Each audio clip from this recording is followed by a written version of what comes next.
Good morning, good afternoon, and or good evening, ladies and gentlemen, and welcome back to the No Respek Podcast. It has been a while, and what an off-season it has been for the Montreal Canadiens. But before we get into it, I want to welcome back at least one member that is familiar to this podcast, and that is Justin. How are you today? I'm great. Good to be back. Good to be talking to you again after such a long time apart.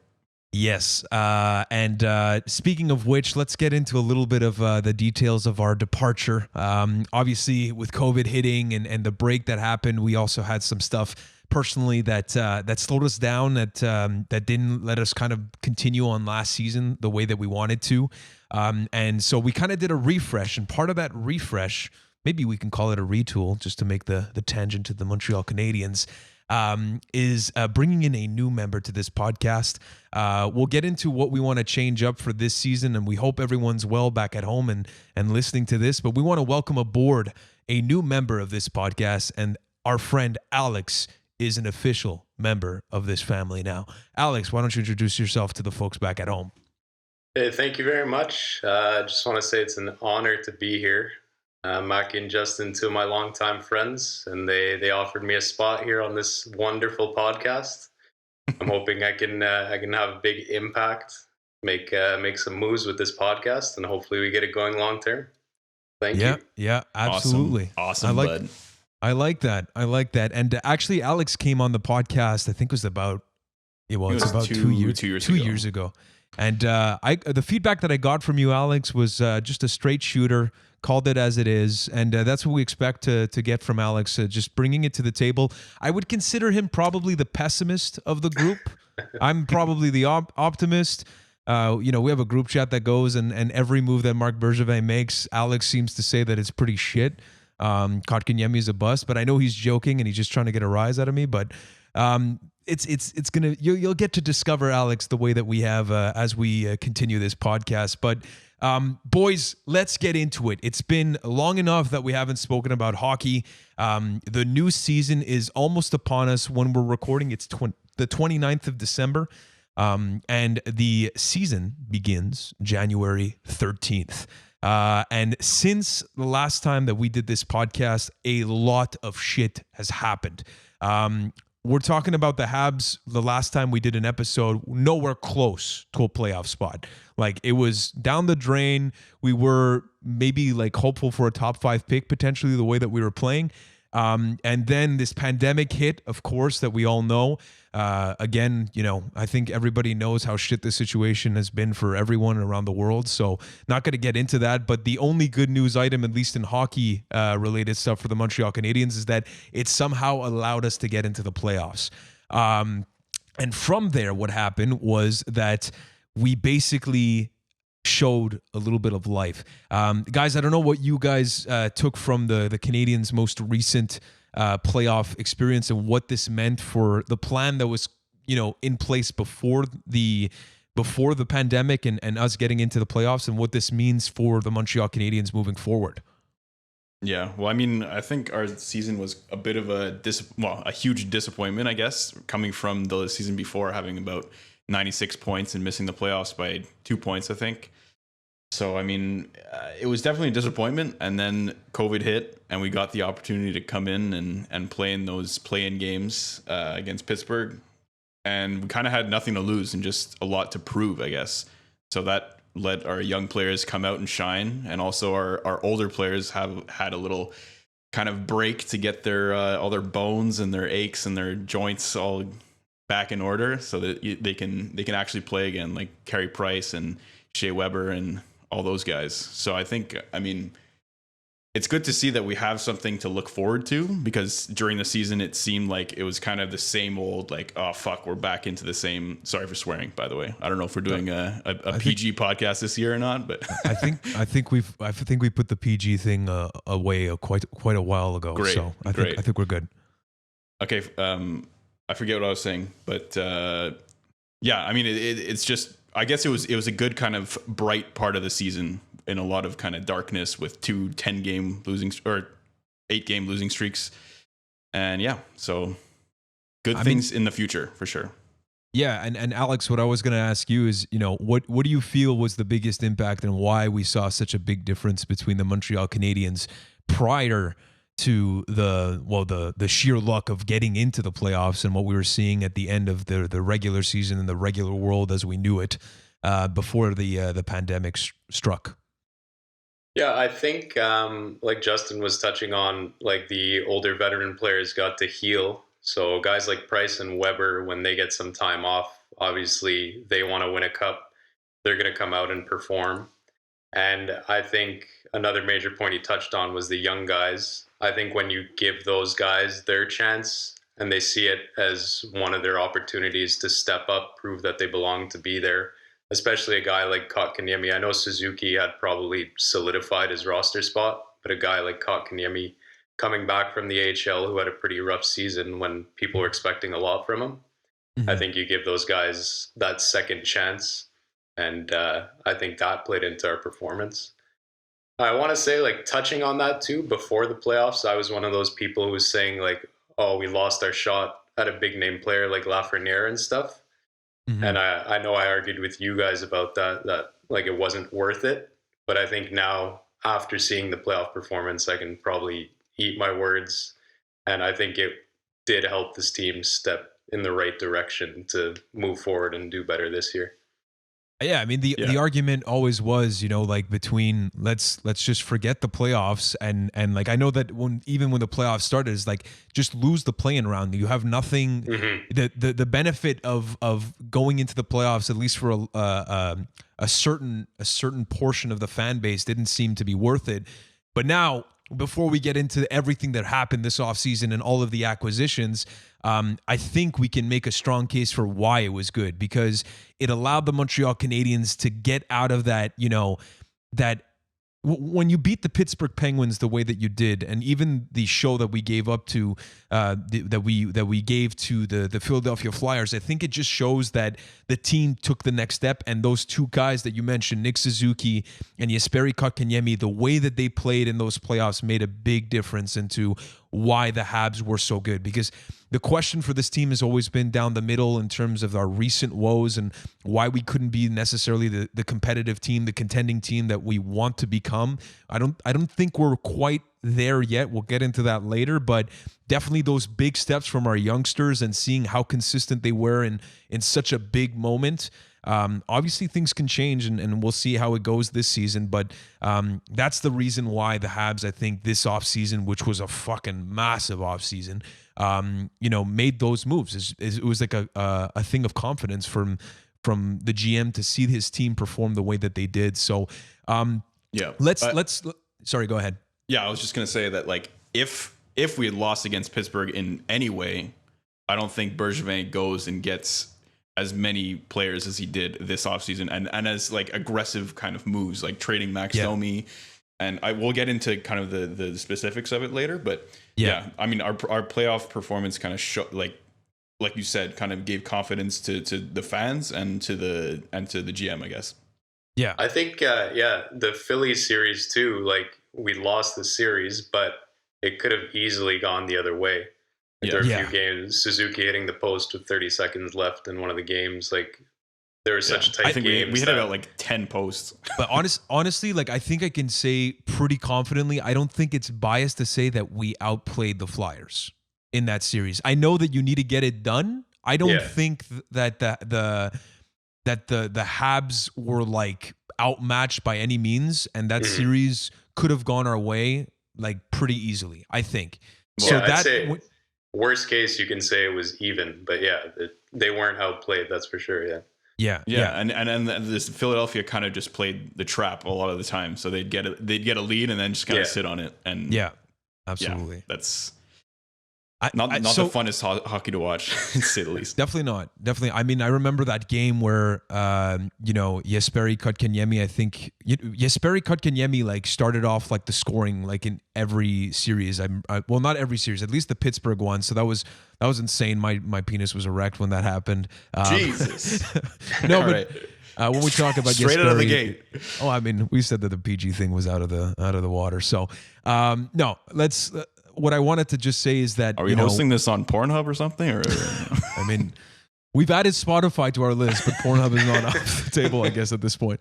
No, but so let's move into after the playoffs. Obviously, with that step, we get into the draft and then we get into the off season. So just to cover what we've missed, which is quite a bit, we're not going to go too much into detail on what the draft was, but three guys that we want to maybe talk about is Caden Gooley, who is we picked at 16th, if I'm not mistaken, or 16th? 16th. Sounds right, because 15th was Caulfield last year and 16th this year, and it was after Amirov that was picked by the Leafs or something like that, if I'm not mistaken.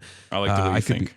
I could be fucking that up, but so Gooley, another defenseman, which we haven't got into the depth of our defensive core yet, but we will later. But adding another kind of big, strong, mobile defenseman in our pipeline. This guy who's playing for the World Juniors.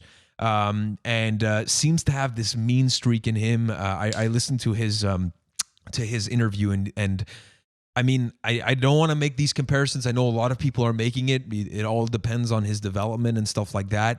But you do feel like there's a little bit of that Weber in him, in the sense that he's a mean guy. He's probably a little bit more mobile, but the way he talks, he has that serious face. And I just think that this guy was maybe not the flashiest of picks, but at the same time, we're talking about a guy that looks to be a solid, NHL prospect. I don't know what you guys think about this pick. For me, I always have trouble with defensive defenseman picks, or like you said, like the safe pick, like a guy who's projected to be a third or fourth line center or something like that. Because I feel like, especially as a defenseman, the offensive game is hard to teach. Like, I don't think a lot of defensemen come into the league and develop their offense as they go. Like, to me, a lot of those top offensive defensemen, like, they had it in juniors and they have it when they get to the NHL. And whereas, like, picking a guy like this in the first round, I'm not saying he's going to bust or anything, but to me I feel like you should go for that higher risk, higher reward pick, but that's just how I feel about it.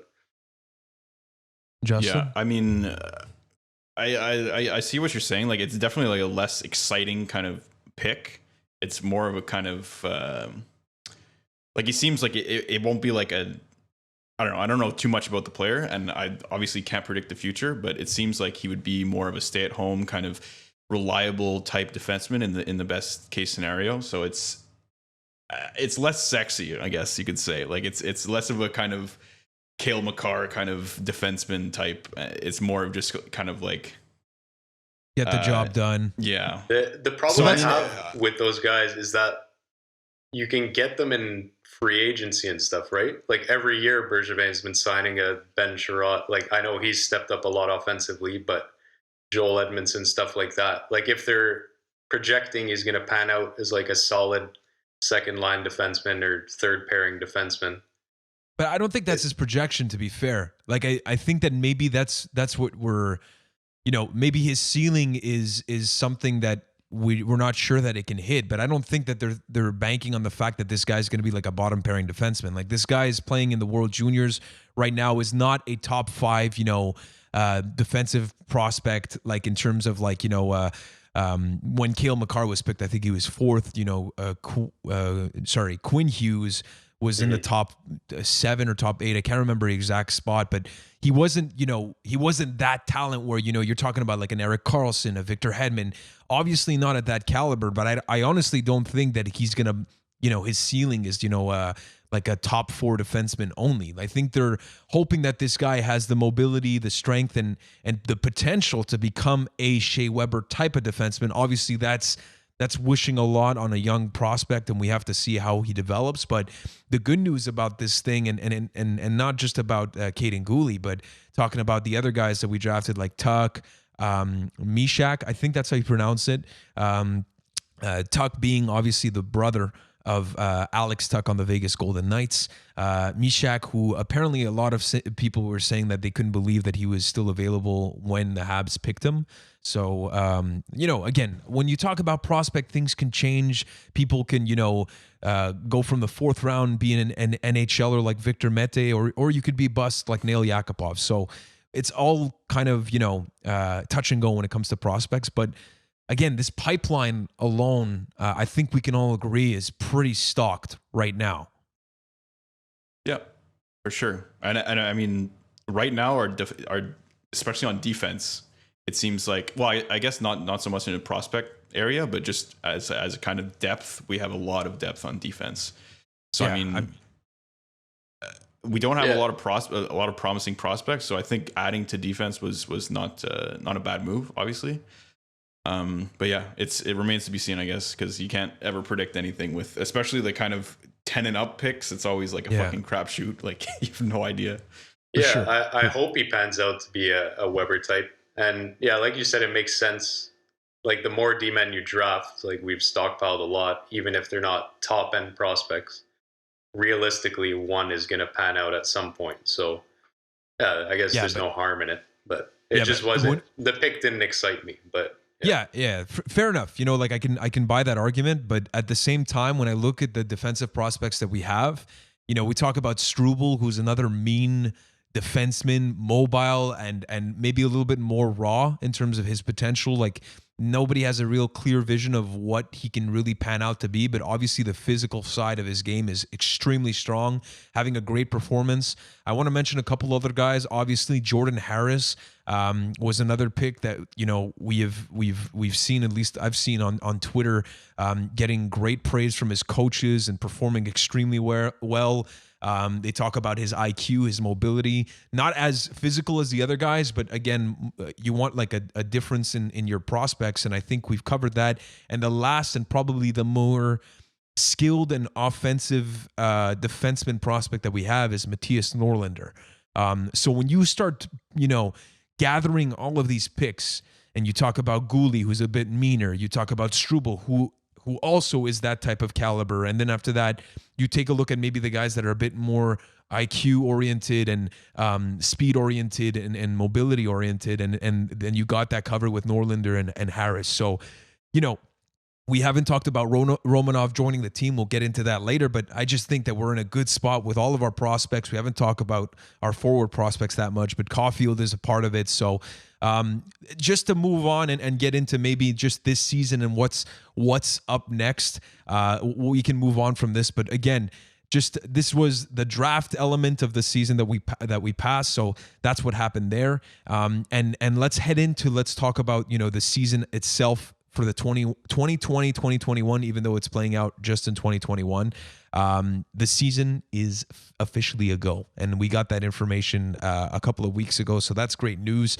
The big difference here, of course, is that it is not an 82-game season. It is a 56-game season, and the pandemic has forced 4 divisions, and the Montreal Canadiens find themselves in an all-Canadian division. Your thoughts on this and what it means for the Montreal Canadiens?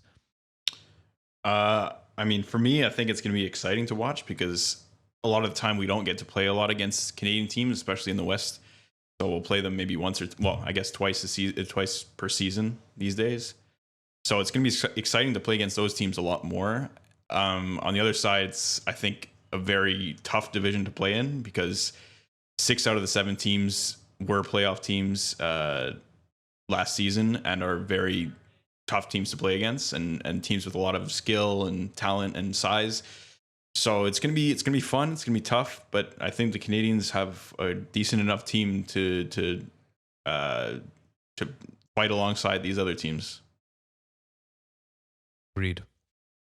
Yeah, I think Alex, I have the exact same opinion as Justin. I think as a viewer, as a watcher, I think it'll be super exciting. Like you said, those Western teams like McDavid, we see him twice a year.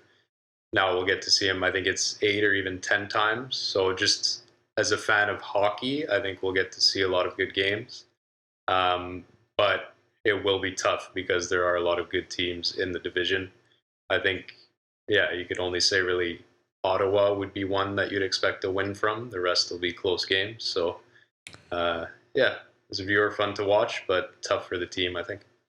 Yeah, I mean, even Ottawa, you can be kind of scared of. Like they made as some much moves. as they're I mean, as much as they're like a shittier team, they still made some moves. And even last year, they surprised some teams, like just by the kind of young kids in their offense, and Thomas Chabot and Brady Tkachuk and others coming up, because they have a lot of prospects too. I think any game in the NHL is, I wouldn't say 50-50, but like you never know who's going to win on a given night. It's closer than what it used to be. Yeah, it's closer than but what it used I'd to say be, Ottawa's the only one that like you'd favor Montreal, I guess. But well, no, it's not the only one you'd favor Montreal, but I'd say it's the one with the widest gap. Yeah. Good way to put it. I wanted to just talk a little bit about the schedule, because we took a look, and like it's pretty crazy, because when you talk about it being an all Canadian division, it's a condensed schedule, and then you see it on paper, it's kind of different vibe that you get, and like when you really see it, like right now we're taking a look at the list, and it's just like it's Toronto, Edmonton, Vancouver, Calgary, Vancouver. Like it's going to be that kind of condensed experience for a viewer, which is going to be really sick for rivalries. And that's one thing that I'm really excited about. Like when you take a look at this division, you guys spoke about it already, is that, there's no real weak team apart from maybe, again, Ottawa, that's in a complete rebuild, reset mode. And even then they've added some pieces that make them more competitive than what we thought they would be. So you're looking at a type of, I think I'm expecting this season to be probably one of the more intense ones that we've ever seen. And and it might be because we're in a tougher division, but also because it's 56 games. Like you have no room to fuck up. Like you have to be performing from day one, because if you have like what we did last season, 8-game losing streaks. Twice you're in out. a fucking season, it's GG. So you better be ready to fucking play since game one. And you better be, deep, which again, we'll get into the acquisitions of Bergevin to maybe address this kind of format. But I'm expecting it like Vancouver. The argument could be made that they made some steps last season, but again, they lost maybe a couple of players that make them maybe a bit kind of like a wash in terms of what they were and what they could have been had they kept certain pieces. And then after that, you look at guys like Calgary that solidified their lineup. We'll get into that later, but I just think that it's going to be real intense hockey from the get-go, and then it's going to lead right into the playoffs. So I'm really excited, and I'm hoping to see a little bit more of that. When we used to watch the Boston rivalries, or we used to watch the Ottawa Senators, the pesky Sens versus the Montreal Canadiens, even the Rangers at a point. Like I just feel that right now, the Habs have moved from that mode of like, okay, we're kind of like, our expectations are not where we're a playoff team. Whereas now with the moves that we've done and being in this Canadian division, all Canadian division, it's going to be fucking sick, I think. Yeah, I think so too. What Justin was saying, like you can't go on those big losing streaks anymore. I think with a division like this, I'd be surprised to see a team go on a big winning streak. Like I think when you're playing these teams back to back, even if there's a worse team or someone worse off, like when you play a team that often, they're not going to accept a fourth loss in a row to you in 12 nights. Like it's, I don't think you're going to see any team run away with it. I think it'll be close. And I'm also hoping that just like the fact that there's, again, obviously with this pandemic and the fact that they're keeping the bubble system for the season right now, at least to start off. I don't know if there's any plans to change that. But the thing is that for me, what's going to be cool is going to be, because there's no fans, because the teams are going to be seeing each other a little bit more. I'm curious to see if that we'll be able to hear a little bit more of the nastiness on ice. And just like, again, because you guys are seeing like the same faces the whole fucking time, it's probably going to get ugly. I think that there's going to be a lot of other storylines. Like we saw Edmonton, the Battle of Alberta is going to be, multiplied in terms of the intensity. And then after that, you can join all of the other fucking teams as part of it. I don't know if there's going to be some kind of like 6-team. Well, no, we're 7 teams, but 7-team ice brawl. That's be sick. I just like. I just see so many potentials for storylines within this division, so that's gonna be sick. Well, like in the playoffs last year against Philadelphia, like how much the Flyers hated Gallagher at the end of that series. Yeah. So imagine that with Gallagher and Perry 5 different times throughout the season. Like you play these guys 3 times in a row. Imagine 3 days. 3 days of seeing Gallagher get up from a cross check in the mouth and just bleeding and just smiling right back at you and just like yapping and the blood is spitting on. I can't wait. Yeah, I definitely can't wait for this like when you think about kind of division rivalries, like we kind of have, like if you look at the old kind of divisions from the last season, we have like these kind of mini rivalries with all the teams that we play more games against. So this is just gonna like enhance that within these teams. Like if we're playing all these teams about 8 to 10 times each. So it's just like it's gonna be insane. It's gonna be great. Like the energy is gonna just keep on going up and up and up as the season progresses and as we get closer to the playoff, to the playoffs. And I think it's gonna be really cool, especially the fact that we're playing Toronto 3 times to end the season. Yeah, that's gonna be nuts. And if there's any like races like to get into the playoffs, it's gonna be insane. Like it's gonna be lit. Okay. The only thing go ahead. Just one more thing. The only thing I'm worried about, I guess, is that this is a very strong division, and as it can be anybody's race. So the Canadians, as well as I think they're kind of built right now, and as well as Bergevin has kind of done this offseason, we'll get into it a bit later. I still think that there is a chance that they could miss the playoffs just by the other teams being just a little bit better than them. Yep. Yeah, that's true. But let's get into like, because what I want to talk about is that obviously with this format, we haven't even gotten into like all of the moves, and that's what we're going to talk about right now is Bergevin and his offseason, how insane it was. Like I think it's fair to say that Bergevin probably had, for sure in his tenure, definitely the busiest offseason of his career, or as a GM in his tenure. What? Never mind. Okay. All right, I got the joke very late, and okay. That being said, the additions that I'm going to say, okay? Josh Anderson, Tyler Toffoli, we got Joel Edmondson. Jake Allen was probably the first thing, and that was like a no-brainer in terms of what we needed is a backup goalie after seeing Price. We have Michael Frolik. Sorry, the reason why we're laughing is that we have like this little run of show that we call so that we can organize our thoughts, and Justin fucked up all of the names, so he called Tyler Toffoli Tyler Toffoglio, and Corey Perry Carl Perry, and Joel Edmondson Jim J Edmonton. So it's pretty funny. It's making me laugh. Okay, so being more serious, Corey Perry being the most recent at a $750K deal. And the only big departure, and of course, this was pretty massive news because when we talk about Josh Anderson, well, how did we acquire him? Well, we had to give up Max Domi. Now, everybody has had their opinion on the contract, the move itself, the fact that we put in a 3rd-round pick for Josh Anderson.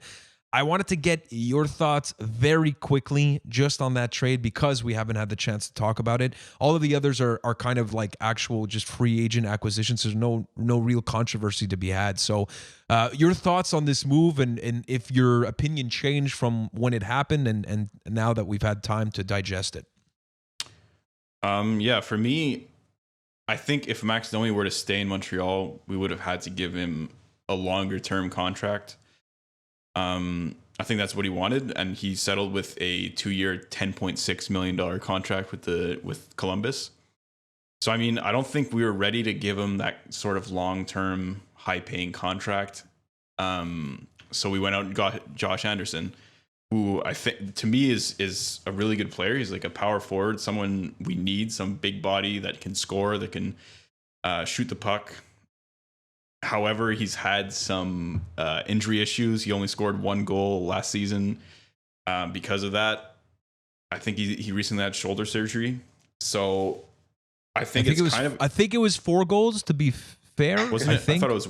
Okay, sorry. Maybe it was 4 wrong. goals. So just like don't bash on Josh Anderson. Sorry, Josh. Anderson's. Okay. I'm just saying it's to me, it's a big risk, especially giving him that big of a contract.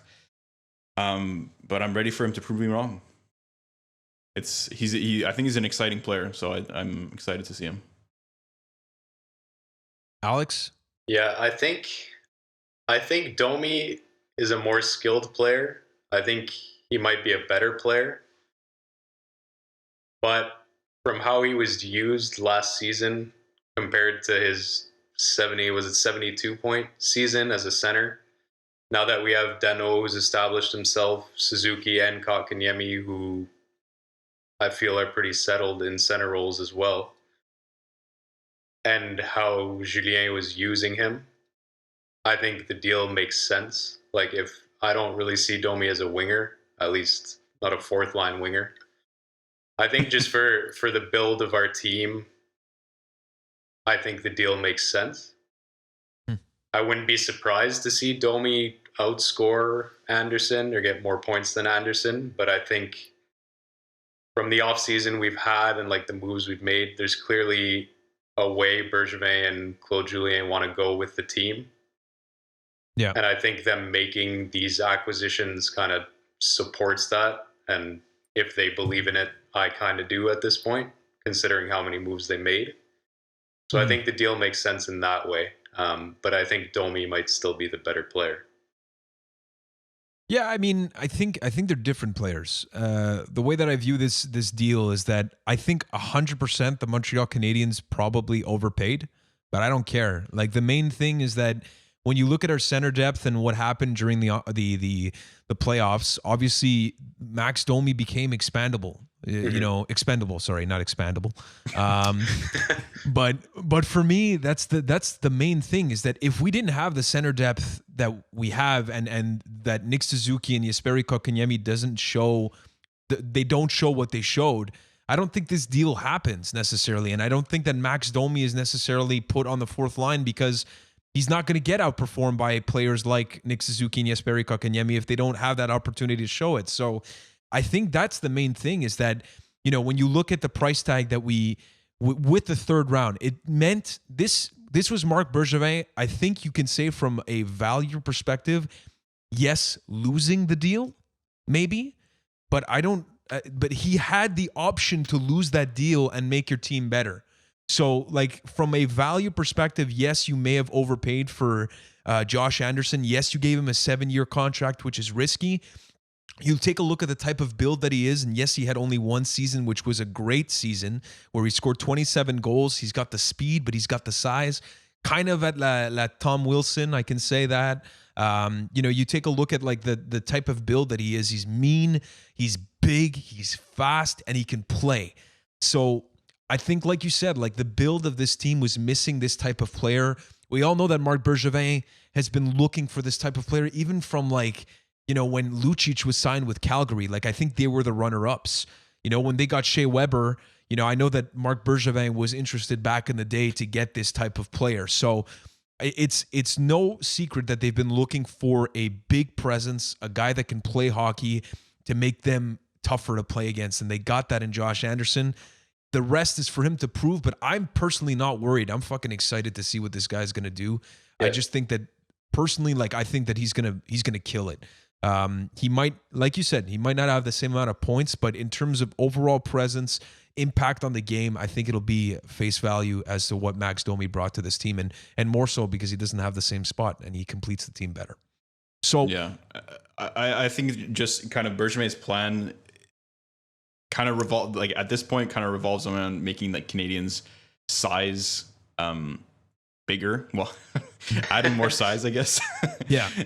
Well, we see that in Josh Anderson with the Corey Perry edition, with I guess Corey Perry's not the biggest, Joel Edmondson, and Romanov too is coming in, and with Shea Weber, Sherratt, Romanov, Edmondson, it's gonna be tough to play against our defense. It's gonna be it's gonna be annoying as fuck. Yeah. I'll tell you that much. Yeah, but yeah, just to get on that point, like, sorry, go ahead. Yeah, just like touching on it. If we hadn't gone out and acquired guys like Toffoli, Edmondson, and stuff after that Anderson deal, I would have had a lesser opinion of it. because I think that would have been like past off seasons where like we do make a trade, but it seems like it's just for the sake of making a trade. But I think this is a guy, like you were saying, clearly Bergevin's wanted a guy like this. It fits his team, and he went to get more complementary pieces to like affirm that identity of this team. It wasn't just for the sake of making a trade like some people thought in the past. But yeah, we all knew that the problem with this team is obviously scoring, the finishing touch. Like we outwork teams, we play with speed. Our size was never, our strength to our game, but now we got guys that can move.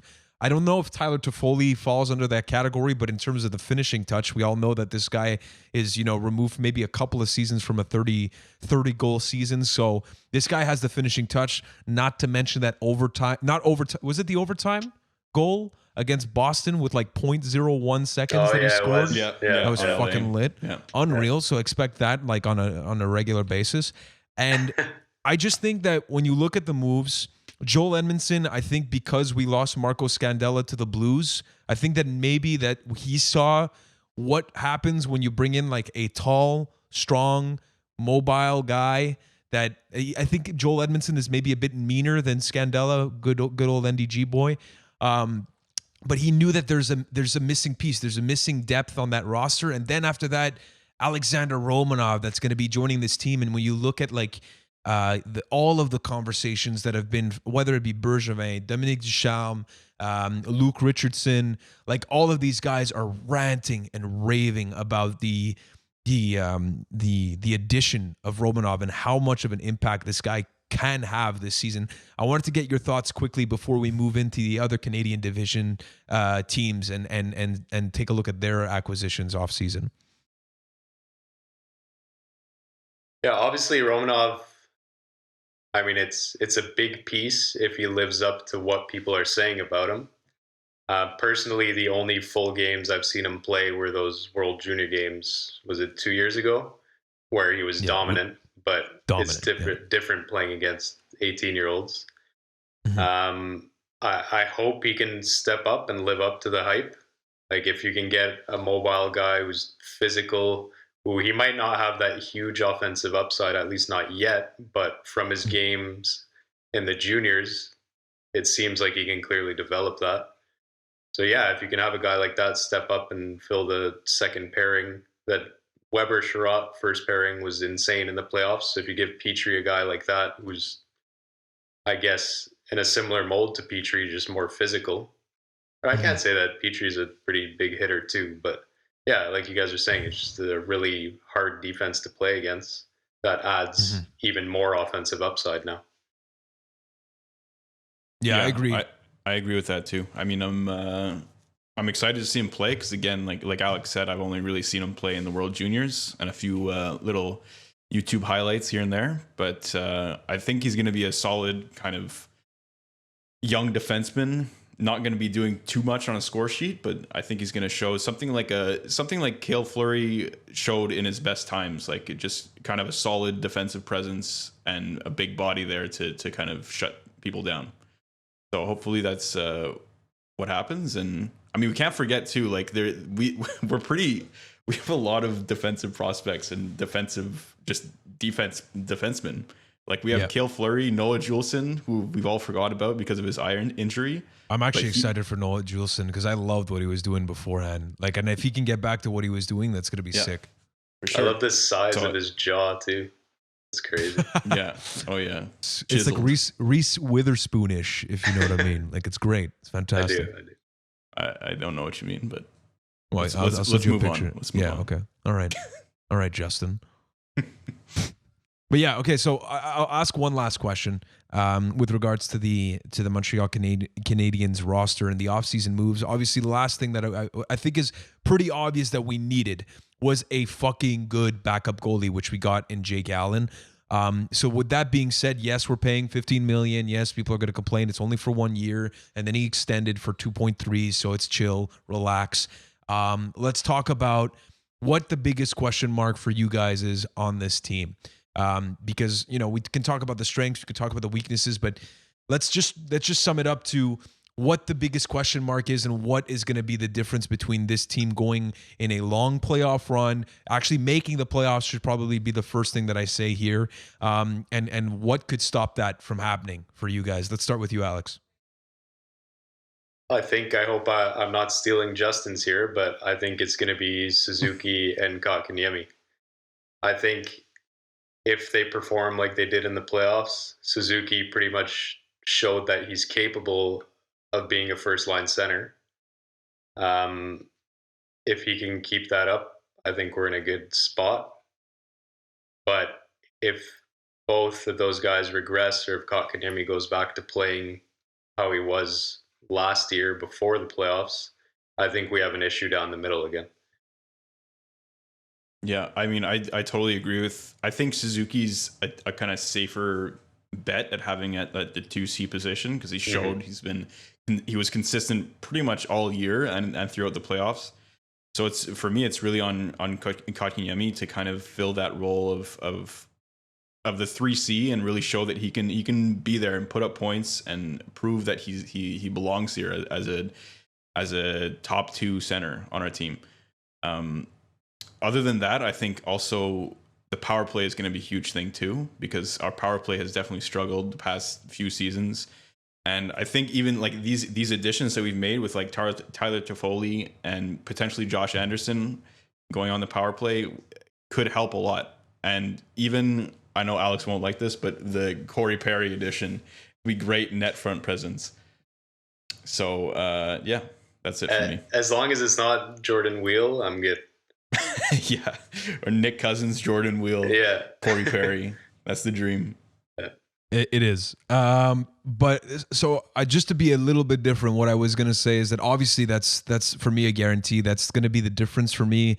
I think this team can make it into the playoffs with the depth that they have, without the key performances. Like I want to say like truly the same type of performances that we saw from Nick Suzuki, and Jesperi Kotkaniemi, and even Jesperi Kotkaniemi could maybe take it to the next level, because obviously Nick Suzuki was lights out. Like he was getting points almost every game, scoring in big opportunities. But so for me, one of the things that I'd love to see happen, not that I think that is going to be key, but obviously right now the biggest question mark is, do we have a team that, with the lack of star power, like lack of true star power, no Sidney Crosby, no Nathan McKinnon, no Evgeny Malkin, no big ticket name, but depth all kinds.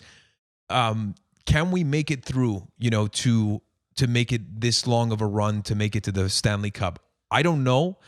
But what I would say is that I probably, at this stage right now where the Habs are, I'm okay with Marc Bergevin swinging for the fences and potentially taking a hit on your future. I don't know if that means trading the guys like Nick Suzuki or Jesperi Kotkaniemi, but now that your cabinet is full of prospects and you're at this stage, I'd be ready to take that leap to make sure that it's not a question mark anymore. So I don't know if we'll need to do that, but I'd be willing to do that starting this season, which I wouldn't have been ready to do in prior seasons. I don't know if you guys agree with that. I totally disagree with what you just said. Wholeheartedly, because as much as we've been retooling, rebuilding, whatever the fuck you want to call it, the players we're getting, as much as they're decent players and they're good players, we really need to rely on the prospects. And I mean, we don't have to rely on only our prospects, but we've gotten players like Suzuki, who has so much potential, Kotkaniemi, him too has so much potential, but it still has stuff to prove, and players like Caulfield and stuff, who have these huge potentials and to be these big players that you're talking about. So I don't think we should sell the farm and just go for kind of these middling trade deadline players that you're talking about. I'm not saying middling. I'm saying a big move. I'm saying move that. Yeah, but who's Kotkaniemi gonna get?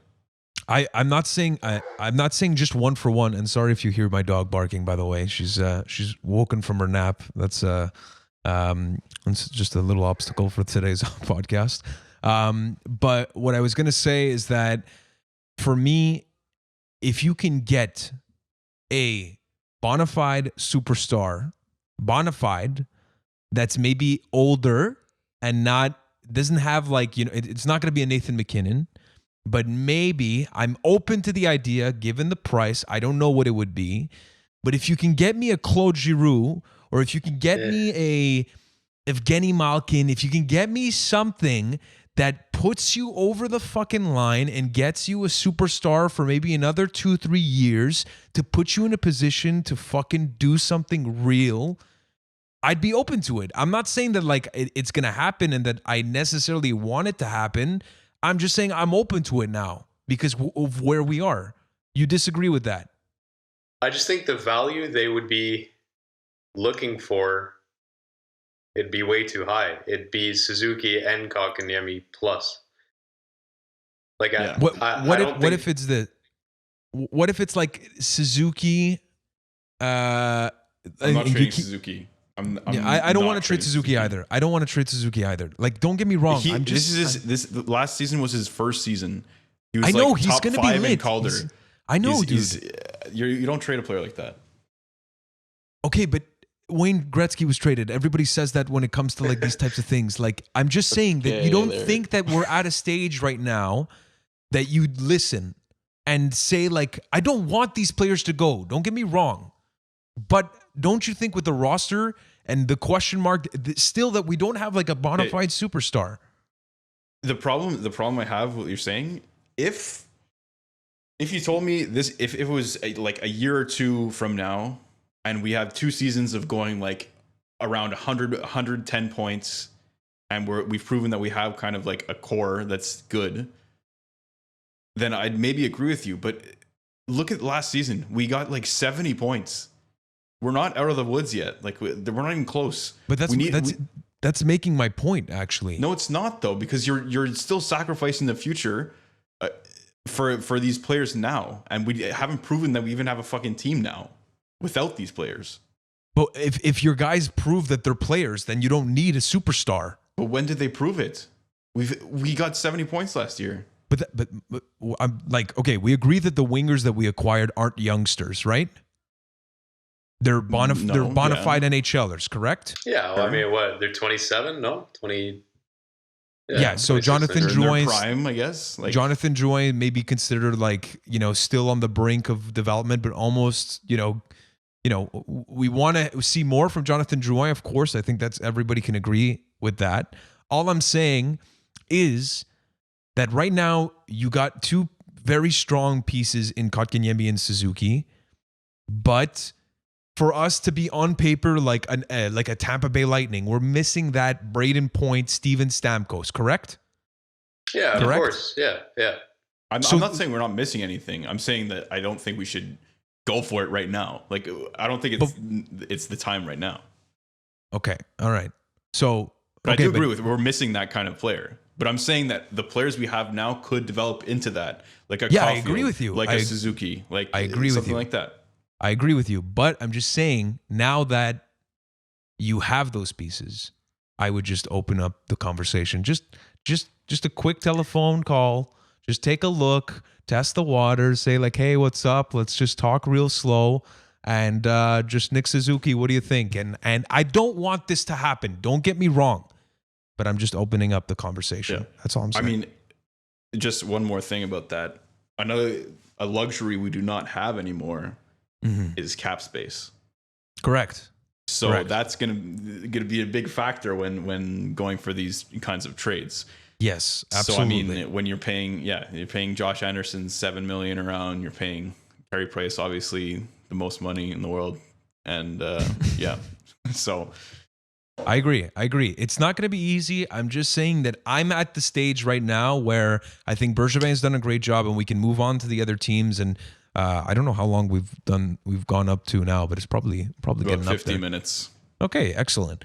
It's going to be a packed show, ladies and gentlemen. I mean, we haven't spoken about hockey in a while, so we need to get it all out there. But I still want to touch on that subject. The only thing I'll give you to that is that our main piece, Carey Price, is getting older, and our main defensive piece, Shea Weber, is also getting older. So, as much as you want to give Suzuki and Kotkaniemi 2-3 years to develop, to reach that potential, Caulfield maybe 3-4 years, By that point, you need a goalie to step up, and you need someone to fill Weber's spot. So True. I think as much as we are looking really good, and there are a lot of prospects in the pipeline, this now is what that the proactivity comes this, there's another issue coming up in 3-4 years where, I think a decision will have to be made in the next couple of years as to, do we want to get rid of these prospects and go for it? But the main thing too is that, you know, there's two avenues that you could potentially see there. You could either see the Habs saying, okay, I want to get rid of Weber, I want to get rid of Price, and let's get a bit younger, and let's let them develop together, and then we'll be ready in maybe, I don't know, fucking 6 years. Maybe that could be a route. But the other route is that you can't move those contracts that easily. Shea Weber at $7 million, especially with the flat cap that the pandemic has caused, and the fact that he's 34, 35, and Carey Price that's going to get up there as well at $10.5 million. Those are not easy contracts to move. So I think that it's going to be the option that I said, potentially, if they're going to do it. But hopefully they don't need to, because I love these players. I love Kotkaniemi, I love Suzuki, and I want them to be those guys. I just think that Marc Bergevin, with the offseason that he just had, it's not out of the realm of possibility that we see an even bigger move that's going to be to get that over-the-top piece, that superstar that we may want and need to get over the hump. So we'll look out for that, and we'll see that. But that's enough about the Montreal Canadiens, their offseason, and the roster pieces. Let's get into taking a look at the Canadian division as a whole and all of the other moves that have been made. We'll go a bit quicker here, but I just want to get a look at all of the different acquisitions and the off seasons that the other teams have had, starting with our great friends, the Toronto Maple Leafs. And I don't know, Alex, if you want to kind of name off the names, and since you have a little bit of a tie with Ontario, just so you guys know, Alex briefly was in Ontario and Toronto working, so he's grown fond of the Leafs, I can say that way. I'm still in Ontario. Yeah, there you go. But my point is that, are you a Leafs fan or are you a Habs fan? No, I'm a Habs fan. I'm a Habs fan. Okay. I do like. So let's take. I do like Matthews and Marner though. Yeah. So let's take a look at the arrivals for the Toronto Maple Leafs, starting off with Wayne Simmons, Joe Thornton, Jimmy Vesey, TJ Brody, Zach Bogosian, Aaron Dell, and Michael Hutchison. So quite busy as well, but there are quite a few departures. So compared to the Montreal Canadiens, where there's like only one key departure, we're talking about multiple in this scenario. So Tyson Barrie goes to Edmonton. We'll get into Edmonton later. Kasperi Kapanen, gone. I think he was shipped off to Pittsburgh, if I'm not mistaken. Yeah. Andreas Johnsson, that went to the New Jersey Devils. Cody Ceci is gone. Frederick Gauthier, fourth liner, I believe. And Kyle Clifford. So there's a little bit of a swap here as opposed to additions. So what do you guys think about the Toronto Maple Leafs and their moves, and what do they bring to the table in this Canadian division, and maybe compare them to the Montreal Canadiens? Alex, go ahead. I think, I don't know. I feel like Leafs fans seem to be pretty pleased with their offseason, but to me, like, I know they hated Tyson Barrie and stuff, but I don't know. To me, he's like an elite offensive defenseman. Maybe he just didn't fit in there. But the two main things I see are the departures of Kapanen and Johnsson. Like, I didn't like watching them play, but those were two guys that most people would consider second line wingers, third line at worst. Maybe their play was elevated by Toronto's center depth, but I think those are two pretty solid second, third line players. And on forward, you're replacing that with Simmons, Thornton, and Vesey, who, I mean, Simmons and Thornton aren't what they were. Vesey never really panned out. So I think there's a pretty big loss on forward there. I know they have the talent to probably make up for that, but I would be worried if those top guys go cold. Yeah, I mean, I agree with that. I feel like during when the Leafs played the Habs, Kapanen and Janssen were always buzzing. Like they're always playing like pretty well, and they were driving the play. And when their superstars couldn't get it off the ice, they were there to kind of play the kind of gritty role, the quick player. So I think they're definitely going to miss that. What I think is good about their offseason was they brought in players like Wayne Simmons and Joe Thornton, who are obviously veterans and leaders in the locker room and can maybe bring the team together to have some heart, because it seems like the team is all, I mean, from the outside looking in, it feels like the team is all about individualism and just being like sick at hockey, the superstar basically. Yeah. So hopefully I hope not, but hopefully for them, they can maybe have some more unity as a team with these players and with these leaders, and kind of, I don't know, just have more heart in especially the playoffs, because they're not too great in the playoffs. Yeah. Yeah. Well, I mean, we saw that with the first round, not even playoff exit, play-in exit. Yep. A new low. And again against Columbus. So Columbus has been good to upset teams the past couple of years. But what I wanted to say is that I think that they have a team. Obviously, when you talk about Austin Matthews, you talk about John Tavares, their top line and their top talent is incredible. And this is what makes the team. A lot of people consider them contenders. I personally don't think they're that, because they didn't have enough players like Andreas Johnson and Kasperi Kapanen in their lineup, and they get rid of those guys to bring in guys that are a bit older. Yes, they got maybe a bit grittier, but like you said, Tyson Barrie is not a bad defenseman. Maybe he didn't fit there, but TJ Brodie, Tyson Barrie, is that going to be a big difference? Maybe it fits better and he's going to be, better in that system, but I think this is like a reshuffling than additions to anything, right? Kyle Clifford goes, so the toughness comes from Wayne Simmons. You still have Jason Spezza in your lineup, and you add Joe Thornton, so that's another kind of like character guy. I'm not necessarily sold on this offseason, but again, the Toronto Maple Leafs have the talent. And honestly, I think that they're lucky to have Frederik Andersen. Like, Frederik Andersen is a goalie that, I think is elite. I think he's really, really good goaltender. Maybe he doesn't have the same consistency as the Carey Prices of this world, but even Carey Price, has his moments. But that's the question mark that I have, is that, when we look at a 56-game season, the condensed schedule, if your top line is off, this team, I think, is going to get fucked. Like, when you look at the depth that the Montreal Canadiens have, let's say Danault, Tatar, and Gallagher are against the top line, which is Tavares, Marner, and whoever. And then after that, you have Austin Matthews on the second line. I feel like we have countering parts that can potentially lock them down. We've seen that in the regular season last season, where we won against them. And that was before we made all of these acquisitions.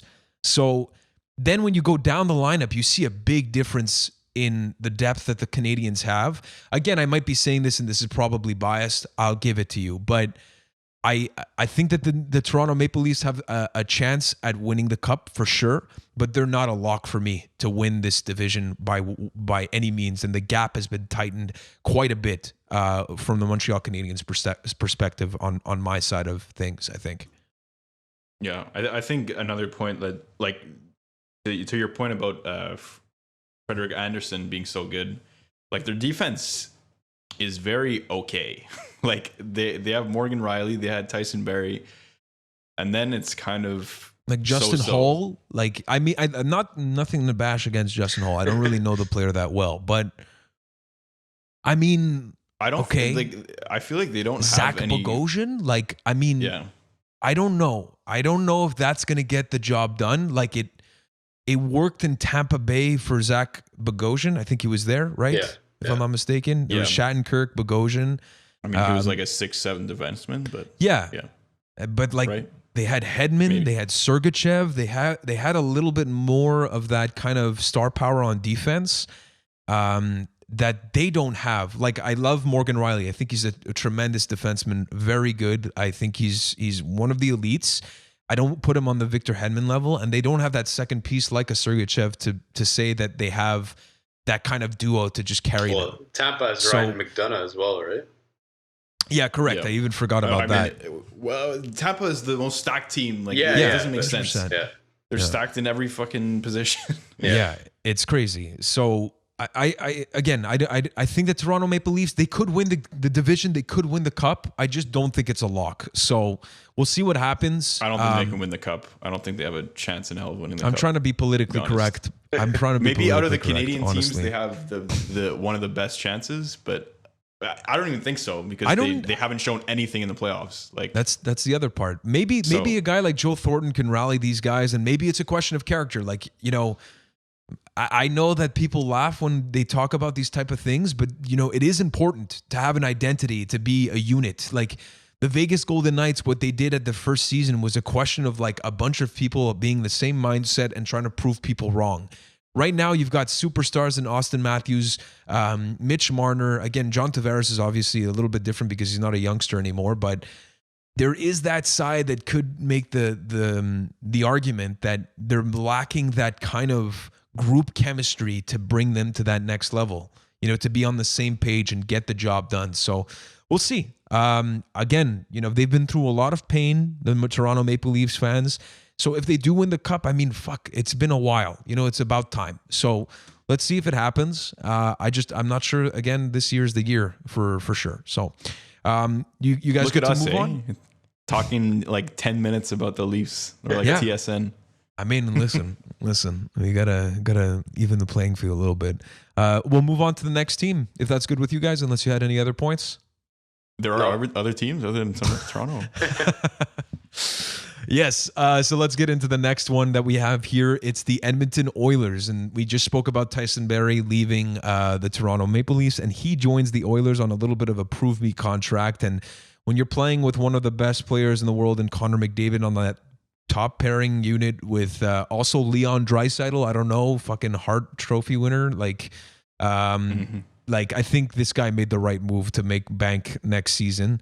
If all goes well, they also get forward Kyle Turris, who's had a little bit of a drop off in performance since joining Nashville. Not the same player that he was in Ottawa, but maybe he can bounce back. Another arrival, entre guillemets, in quotes. It's Jesse Puljujarvi that's joining back the team since the arrival of Ken Holland. They've kind of, you know, it's told them like, hey, I know what happened. It was kind of awkward, like, but we're new people, so like, just reach. It's kind of awkward. It was awkward. Yeah, well, I mean, demanded a trade, and then they get Dominic Cahoon, who I believe was with Buffalo. Again, I'm not sure if that's correct, but I believe it is. So, their key departures are Matt Benning, Riley Sheahan, and Andreas Athanasiou, who joined the LA Kings. So that was a guy that has the flair. The offensive flair that anybody can ask for, but just in general for hockey, not sure. And Mike Green, who left. So I don't know if they're considered key departures, but I see this being, as opposed to the Toronto Maple Leafs, where I see a little bit of a wash in terms of what they removed and what they acquired. This is a definite addition for me, at least. Does that make sense? Yeah, I agree. I think just touching on Athanasiou, I think he played 13 games for them, and they gave 2 draft picks for him, I think it was. So it was great. I guess it wasn't really their fault with what's going on, but great acquisition there. But the arrivals, I think Tyson Barrie, I mean, that's huge. I think they just announced that Clefbaum's out for the season, so that might not. That's going to hurt. Like, it helps that they'll have Barrie now, but that's a big loss for them. But yeah, I think Edmonton, like every time you watch them, it's just McDavid and Draisaitl, right? Like I don't think many people can name their bottom 6. Like I don't really know who's on that team. So when you bring in there's guys Nugent like Hopkins is a good mention for sure. But but like a guy like Kyle Turris, even though he's struggled the past few years, he can definitely be a third line center. Mm-hmm. Dominic Cahoon can play on the 4th line, 3rd line if he gets hot, but I don't know. I think it helps for them to bring in these names, kind of have some more support around McDavid and Draisaitl. Yeah, I mean, I think Tyson Barrie is to me the biggest addition because especially with Clefbaum being out, like I think their defense is gonna kind of struggled this year. And Tyson Barrie is not known really for his defense, mostly offense, like we talked about. And yeah, Kyle Turris can be good. It's remains to be seen. He has been good in the past, but didn't really work out for him in Nashville. Yeah, and Jesse Puljujarvi, I think he's done. I don't think he's gonna do much, to be honest. But I think he definitely disagrees with me. No, I don't necessarily disagree with you. I think that he's still a young forward, and I think that he has the potential to make an impact and in a depth role, because that's what they really need. I mean, when you take a look again at the Edmonton Oilers, they have McDavid and Draisaitl that can literally provide you 75% of your offense if you want.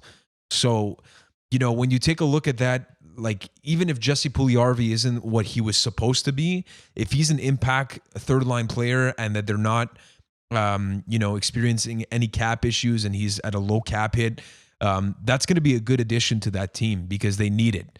So I see, again, the Edmonton Oilers, because of their pieces that they have, the elite pieces, they could surprise. Like, this team, the Canadian division is not that far off. Like, we talk about the Montreal Canadiens getting better, and maybe on paper they are better, but we don't have a McDavid, we don't have a Draisaitl, we don't have one of that type of player. So, Carey Price is a goaltender and maybe like the elite talent that we have, but we're not going to beat them with superstars. We're going to beat them with depth. So it's going to be a battle of either top end talent or depth that's going to win it. So we'll see who gets the best in that series and obviously throughout the season. So let's move on to the Vancouver Canucks, who I think, again, considering the arrivals and the departures, I would consider this a little bit of like probably a wash, but maybe more on the side of like not so good offseason when you compare all of the departures that they've had and the arrivals that they've had. So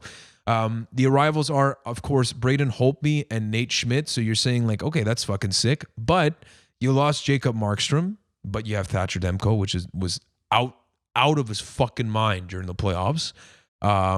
And then after that, you have Christopher Tanev, who is a serviceable defenseman, also part of their leadership group. Troy Stetcher, who is another kind of depth defenseman. And Tyler Toffoli, who fit in so well and that the Habs obviously acquired. So what are your thoughts on the Canucks? And do you think that they're going to keep up what they did in the playoffs? Because that was very impressive. And I wasn't expecting that from the Canucks, to be really honest. For me, starting with Braden Holtby, I think it's hard to say, but I think it's a bit of a downgrade from Markstrom based on, like, I guess the last couple seasons. But Braden Holtby is still, I think, an amazing goalie and can be an elite goalie in this league. Like, he hasn't shown it basically ever since he's won the cup. Even during the season where they won the cup, he wasn't the best goalie in the league. That's for sure. So I mean, I think he can fit in well, but it remains to be seen. Yeah, I mean, the rest of the picks, the rest of the players, Nate Schmidt should be good, I guess. But the other ones, like, I'm not too familiar with Vancouver's offense. I don't know. Well, I mean, I guess they were super high on Tanev. Like, everybody said that they were like, they were really, at least the people that are Canucks fans are like, were not happy to see him go. Mm-hmm. Well, so. He's definitely a funny guy. I saw some funny meme pictures of him. There you go. But yeah, Tyler Toffoli definitely. I've heard he was good on their power play, so that might be something. But they obviously have Elias Pettersson, so it's nasty. That might be fixed by him. Yeah. Alex, for me, I don't know. Vancouver, I think it is a downgrade overall. Like Justin was saying, Holtby has been a good goalie. I don't know if he still is, but I mean, 2 years ago I was saying the same about Price, so might just need a new environment and kind of show he still has it. But I do think it is a downgrade from Markstrom. Nate Schmidt, I think, is a very good offensive defenseman, but losing Tanev and Stetcher, and I think, like you said, Tanev, like, they were very high on Tanev. I think, like, he's probably not a very known defenseman, but I think to them, he was probably like their number 3 D-man. Like, I think he was higher rated than a depth defenseman. And Stetcher, I'd heard good things about too. Like I guess Vancouver's just not a very known team, but I think Stetcher's better than most people think he is too. And then forward, they didn't add anyone, and Toffoli leaving. While they got him at the deadline, he might not be like a huge loss to them. I think it is a loss, and I think people are concerned with Besser in Vancouver not really living up to what people thought he would be. Like, I think he has underperformed recently. So, yeah, if I was a Vancouver fan, I'd be more disappointed than excited with how the offseason went. Yeah, I mean, yeah, I think that had they signed up Mike Hoffman, because for me, the big thing is Tyler Toffoli. Like, Braden Holtby, because of Thatcher Demko, that's the goalie, right? I'm not mistaken that, right? Yeah. I think, like, that plus Braden Holtby is going to be probably solid enough to make the Markstrom the departure not a big deal. The fact that you get Nate Schmidt, that's I think a good replacement for Tanev. Had you signed a Mike Hoffman to make up for the fact that you had Tyler Toffoli gone, I would have been like, no problem. Like, you may not have gotten better, but you have replaced all of the pieces, and potentially, you could have built on the experience that you had in the playoffs. And people might say that Hoffman is better than Toffoli. Again, I think they're different style players. One is a little bit more of an offensive gun in Mike Hoffman, and the other one's more of a complete player. But that's the main thing for me with the Canucks, is that's the big piece, is that Toffoli was so good with them, and you're missing that in your offseason to be considered a success. So you always want to look to improve, and I don't think that they have. I think that pretty much sums up what the Canucks can do. But again, maybe Besser can step it up again. I think Besser's a great player. I think he's going to be a finisher in this league for a long time. Maybe he might not hit 50, maybe not hit 40 like maybe some people projected that he would. But when you play with Elias Pettersson, I mean, that guy is so fucking good already that, like it's they could do something, again. And then you got Quinn Hughes, another year of development. So they've got some interesting pieces. It's going to be a question again of whether their development, I think that's the main question for the Vancouver Canucks, is that they're going to rely on their guys to take it to the next level from within, as opposed to getting help from their GM in this case. So that leads us into Winnipeg Jets. Their key arrivals are Paul Stastny coming back, Nate Thompson, good old Nate Thompson, Uncle Nate, that was great on the Montreal Canadiens in his role, and Derek Forbort, which to be honest, I'm not too sure where he came from. And then the key departures are a little bit of, apart from maybe Kulikov and Eakin, we're talking about Anthony Bitetto, which I do not know, Nicholas Shore, Carl Dahlstrom, Logan Shaw, if you guys don't remember Logan Shaw, Habs faithful, Gabriel Bourque, which was part of, I believe, the Steve Mason deal, and forward Mark Letestu, who also announced his retirement recently. So I would say that their key departures are not that key again. So apart from maybe a Cody Eakin and Dmitry Kulikov, which I know they had maybe bigger roles on that team. But you acquire Paul Stastny, which when you take a look at this lineup, obviously their top tier talent is off the charts again. But you got one guy that wants to leave, which is Patrick Laine. He's requested a trade, so I don't know if they're going to do that throughout the season or they're going to hold it out and do something, but I would assume that they want to get some value for him and not let him walk for nothing. So they've got Mark Scheifele, they've got obviously Kyle Connor, who's fucking lit, and Blake Wheeler, who's still a really, really good player. They also had Brian Little, which I know he's been injury riddled, but that made that team deep. They have Jack Roslovic. I'm forgetting some names, but they're a deep team in terms of their forward group. But since the loss of Dustin Byfuglien, kind of out of nowhere, and this whole kind of situation with Patrick Laine and the fact that they lost Tyler Myers to Vancouver, they're not what they were a couple of years ago. I think we can all agree. I agree. I mean, I don't dislike the moves they made there. I think Paul Stastny has been good for them in the past, and he was good with the Vegas Golden Knights. So I think he's going to be I think he's going to be good for them. And Nate Constant too. He's a great depth player. Like he's shown that with the Habs, and I guess not as much with the Flyers. I've heard some bad things from some Flyer fan that we know. Oh, I didn't even know. Yeah, that Anthony Curry. Yeah, shout out our Flyers correspondent.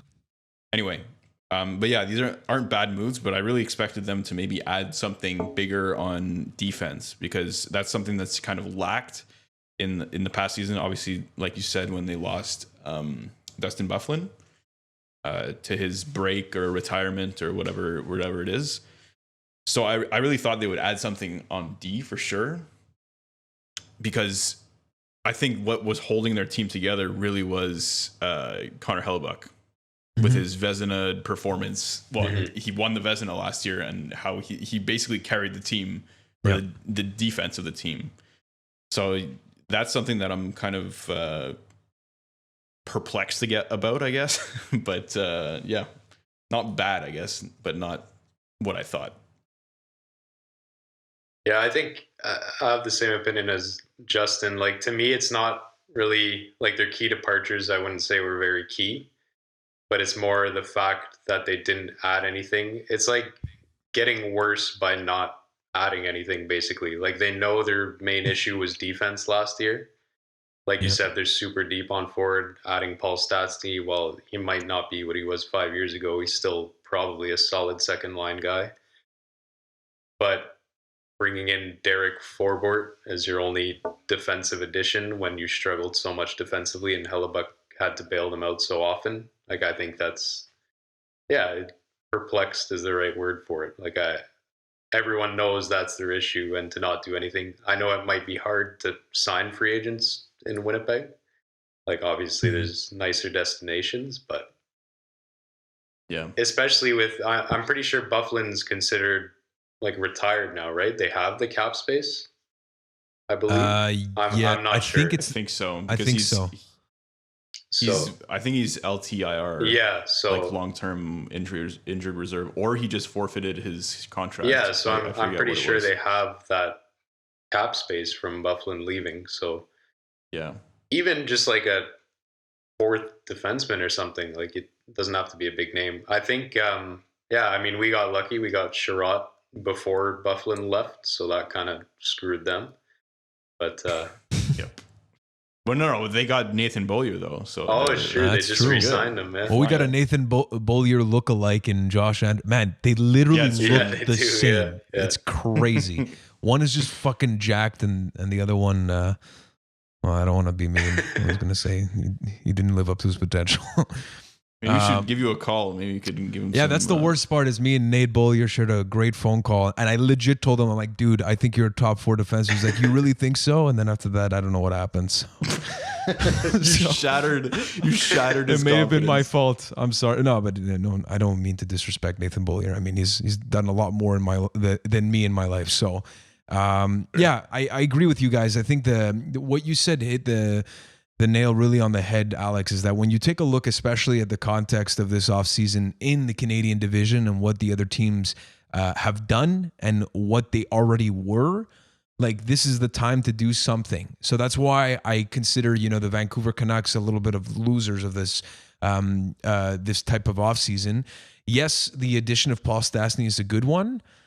Do I think that's what they needed? Probably not. Like, I think that, you should have maybe went for like a guy like I don't know. Like, I was gonna say Alex Pietrangelo, but they don't have the cap for that. But you may want like a big ticket name on defense to kind of solidify that group. And like, I don't know if they were in on the OEL sweepstakes or whatever like that. But that didn't pan out for anyone. So that's it. So like, I guess we can move on. Like, you guys said it really well. Nothing to be amazed by.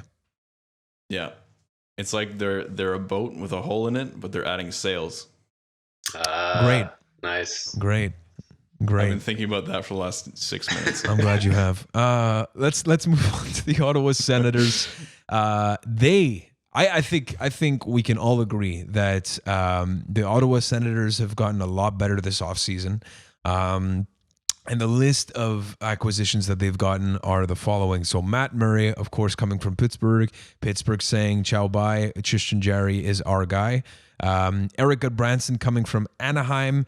Evgeny Dadonov, who signed as a free agent, which is a little bit of a weird move. I don't know if he just wants to be in those quieter places, Florida, Ottawa, that doesn't have any expectations necessarily right now. They also get Habs faithful Alex Galchenyuk, forward Austin Watson from Nashville, I believe. From jail, no? And Josh Brown, that I'm not too familiar with, to be fairly honest. And their key departures are Bobby Ryan, Craig Anderson, Mark Borowiecki, Anthony Duclair, Ron Hainsey, and Mikhail Bodker. So overall, I think there's a couple of pieces that I think hurt the Ottawa Senators, like losing Mark Borowiecki. I think he was a pretty solid piece on defense, but they get it in Eric Goodbranson. And also forward Anthony Duclair, who was dominating over there when he was acquired. So, but apart from that, they get a great goalie. I think at least an upgrade on Craig Anderson, I'll say, in Matt Murray, to kind of lead this boat and see if he can kind of be that catalyst to solidify his I want to say place as a number one goaltender. Evgeny Dadonov obviously is a guy that I'm kind of surprised that they got. Alex Galchenyuk, that can prove something wrong to all of his haters out there and maybe surprise. So all in all, I'm pretty impressed with what the Ottawa Senators have done. And plus, the last acquisition that I forgot to mention is Derek Stepan that they also get. So your thoughts on this? For me, I mean, it's definitely a step in the right direction. Honestly, I mean, getting rid of Craig Anderson, Bobby Ryan, they were okay for them, I guess. Craig Anderson was a good goalie for them over the years, but time has come. He's kind of getting older, and I think where did he end up? He just got signed somewhere. Didn't Craig he? Anderson? I thought he retired. No. Craig Anderson retired? No, I'm not sure. Let me look it up while you guys keep chatting. Oh no, it's what's it called? Washington, because of Lundqvist's heart condition. Oh yeah, they gave Anderson you're right. PTO, I think. PTO, you're absolutely right. So good for him anyway. Yeah. But yeah, I think Matt Murray is going to be a good fit there. Like he can kind of let the pressure off that was on him in Pittsburgh and kind of rebuild his confidence with a new team. I think that's good. Dadonov, yeah, I'm surprised they got him too, for sure. And yeah, I mean, I think that it's a definite plus for them. It's not, they didn't have any, I don't think that any players that they removed are very significant downgrades. So I think they're in the right direction, and their young players are just going to get better. So I think they're going to be in a couple of years, they're going to be a good team again. Melnick, just before you comment, Alex, Melnick said that they're going to win the Stanley Cup in 4 years. Just pretty definite on that. So, Alex, your thoughts? Yeah, I think it's a really good offseason for Ottawa. Like Justin was saying, Matt Murray, like rebuilding his confidence. Coming into the league, did he win 2 Stanley Cups in a row, or he won it as a rookie? Yeah. He's won 2 Stanley Cups. I remember that. And now has struggled and been fighting for his spot. So to go to a team now where they get 40 wins, like that'd be big for them, right? Like I think a low pressure environment might do him good. Then I think like if you look at the arrivals compared to the departures, like Dadonov easily replaces Duclair. I'd say is better than Duclair. I think Duclair, I don't know, he seems to have these seasons every once in a while where he overperforms, I'd say. Like I wouldn't expect him to repeat this year. Bodker, I don't even know if Bodker was playing. Like he might have been injured for a bit. No, I don't think so. I think he was in and out of the lineup. Bring a guy in like Stepan, who I don't think he's fantastic anymore, but still a solid guy to have on the team. Galchenyuk, like you said, who can try to redeem himself. He's still pretty young. Like it's not like he's in his 30s, and he's proven he's good on the power play. So you add all these guys, you don't lose any really key pieces, and you keep building around the young guys. Yeah, I think they'll be good sooner than most people think. Yeah, I honestly, when he says that they'll win the cup in 4 years, I don't think it's a guarantee, but they'll definitely be ready to go. Like they just got Tim Stutzle, that's how you pronounce it, I believe. Yeah, that's right. And he's sick, like actually really nasty. And you just look at this pipeline of they've got like Brandstrom on D, that's also insane. They've got Thomas Chabot. They've got a bunch of really good young pieces. So.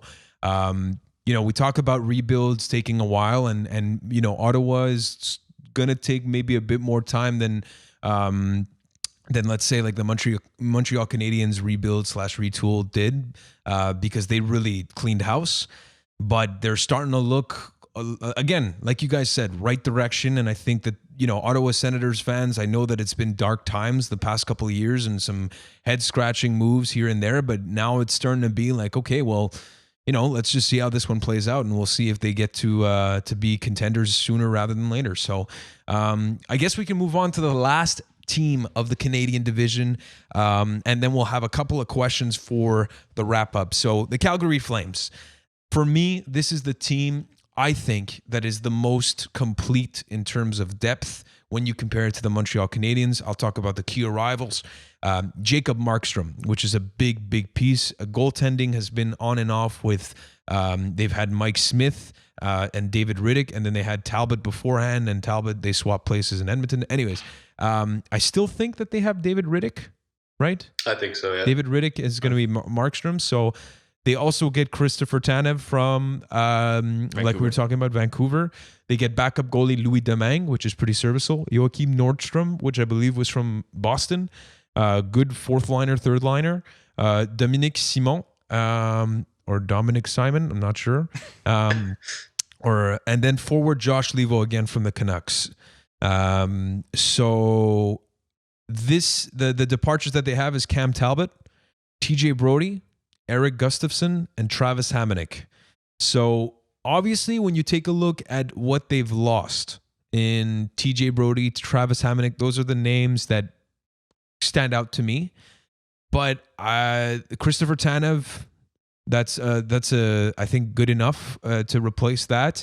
And the big piece for me is Jacob Markstrom, because if Jacob Markstrom does what he did last season, this team, when you look at their forward group and Sean Monahan, Johnny Gaudreau, Matthew Tkachuk, again, they've got the physicality. They even got Dylan Dubé, who's kind of rise to the occasion throughout their seasons, and even just in general, I really like the way that he played, and he also played alongside Lucic, if I'm not mistaken. Lucic, who picked it up, and also a big body presence. So I just like the way this team is constructed from top to bottom. I think that they don't have like the lock in terms of like, winning this division, but they're up there for me. Like out of all of the teams, I'm worried about the Calgary Flames personally. Your thoughts? I'm going to disagree with you on that, because I think Monahan is not what people thought he would be. And I think Calgary are also very disappointed by Gaudreau. And I don't think those two guys are going to be any better this year. So I think they're lacking that top end offensive talent. Like obviously Gaudreau's good. Like you can probably expect close to a point a game from him. But other than Tkachuk, Monahan, and Gaudreau, where Gaudreau and Monahan seem to be having issues in Calgary, I don't think they have much offensive talent. I think TJ Brody's a bigger loss than people would think he is. Like Tanev will easily replace Hamonic, but I think TJ Brody was that perfect partner for Giordano, where I think they might struggle there a bit. Like Giordano's getting older. If he's getting new partners and stuff, it might be tougher for him. Obviously the goaltending, if Markstrom can play out of his mind again, like that's big for Calgary, but I don't see them being as scary as you might think.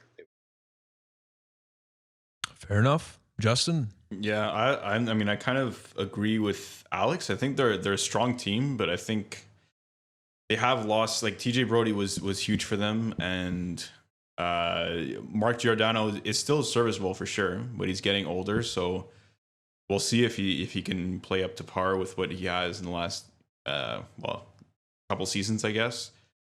Markstrom's great. It's a great addition for them for sure. And yeah, I kind of agree with Alex about like the whole Johnny Gaudreau thing. Like he seems to not want to play in Calgary.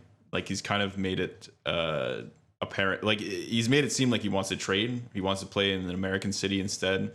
He's American, so I'm not sure what's going to happen with him. But I think if the Calgary Flames don't do well this season for whatever reason, I think Johnny Gaudreau's out. I mean, hot take alert. I wouldn't be surprised, to be honest, because I think I agree with you that there's been a drop off in those players, but they did acquire like guys like Elias Lindholm. They have Michael Backlund. So I think their talent is not that bad up front. And if those guys do perform, I do agree with you that if they don't, then the team isn't as scary. But they have some younger defensemen, like in I don't know what his first name is, but it's Anderson that stepped up. Seems to be a guy that could potentially take up the place of TJ Brody, maybe not to the same extent, but they have Noah Hannafin as well. So, they have some of those pieces that can step up, and I don't know the Calgary Flames well enough to say that it's going to happen, but the big difference for me is the fact that they got Markstrom, a guy that they can rely on, hopefully, to be that team and to sustain it. So that's why, for me, out of all of the Canadian teams, maybe they have bigger question marks as if it's going to happen. But down the line, if they do get it together, I would be worried about this team. So I'm just worried about Markstrom now because we went from they're like, oh, we just got Mike Smith, a reliable goalie. We can count on him. Then what happened? Then we're like, oh, we got Cam Talbot, a reliable goalie. We can count on him. And then Markstrom. All right. I think that Markstrom is a little bit less of a question mark than those other two guys. Like Mike Smith was like what? Good I agree. Mike Smith is like almost 57 years old. Like I'm obviously exaggerating, but he's super old. Goalie term, like I just think that when you think of Markstrom and what he's shown in Vancouver with less depth, I think over the years, it's more of a lock. But you're right. There is that question mark. I think goalies are always a question mark. Like goalies, you never know. Some team acquires a goalie and like Bobrovsky in Florida, right? Like that's been a disaster. Yeah. So I think it depends on the team, the defense you have, and bad goalies will look good with good defense, which Calgary usually has. So if Markstrom can keep playing well with a good defense, it could be scary, but I think you never know. Yeah, well, I mean, we'll see. This is the great part of the Canadian division. That wraps it up. I know that we're getting to the hour and 32 mark for this thing, so it's been a long one, and we're getting up. We're trying to wrap this up relatively soon. But one last question, talking about the All Canadian division for you guys, is that I'd like to know. Who you guys think will be a surprise out of all of this group? I know that we talked a little bit about it as we developed on the teams, but out of all of the teams, which one do you think that you choose for this season to be the surprise? And I'll let the Montreal Canadiens be a part of that group as well. For me, it's going to be, this might be a hot take, but Ottawa. I think they're going to do, I don't think they're going to make the playoffs necessarily, but I think they're going to do a lot better than what people think. I think they're going to be on the fringe of the playoffs, and they're going to be competitive this year. This year's the year. I mean, I don't disagree with you. I think that could definitely happen, especially with their acquisitions. When you saw them last year, they surprised the hell out of people at the beginning of the season. Obviously, they didn't keep it up. So, but if they have a couple of more veterans, they have younger goaltending, all of that stuff, that could happen. So I wouldn't be surprised to see them, reduce that gap that people are saying, Ottawa Senators are definite last. Like, I think that might be the case, but it won't be by a wide spread. So I can agree with you. So Alex, what about you? What's your surprise? I don't know if people would call it a surprise. Like, I haven't seen all of the predictions from the analysts, but I'd say Edmonton. I think Edmonton's going to be up there. And for me, the reason is that in a short season like that, like what they already play McDavid and Draisaitl almost 30 minutes a night. I think in a shortened season, they can easily play 30 might be an exaggeration, but they can easily play a lot of minutes. And when you have those guys out there, McDavid's usually good to start the season. Like I guess he's good the whole year, but he usually seems to be hot at the start of the season. In a short season with Edmonton, I think if they don't get hurt, I could see them surprising people. Yeah, I'm along the same lines, but I'm going with a team that's a bit more deep, which is I think the Winnipeg Jets, just because of their goaltending, and I'm expecting Hellebuck to stay on pace, and they still have a top six that I think is really solid. They have Nikolai Ehlers, Patrick Laine, Mark Scheifele, Blake Wheeler, all those guys that I mentioned before. So if there's going to be one surprise, it might not happen, but I think that team can really shut people up because they put them in the bottom kind of tier of the Canadian teams. And again, when you talk about predictions, we could be literally, completely wrong about all of this, of course.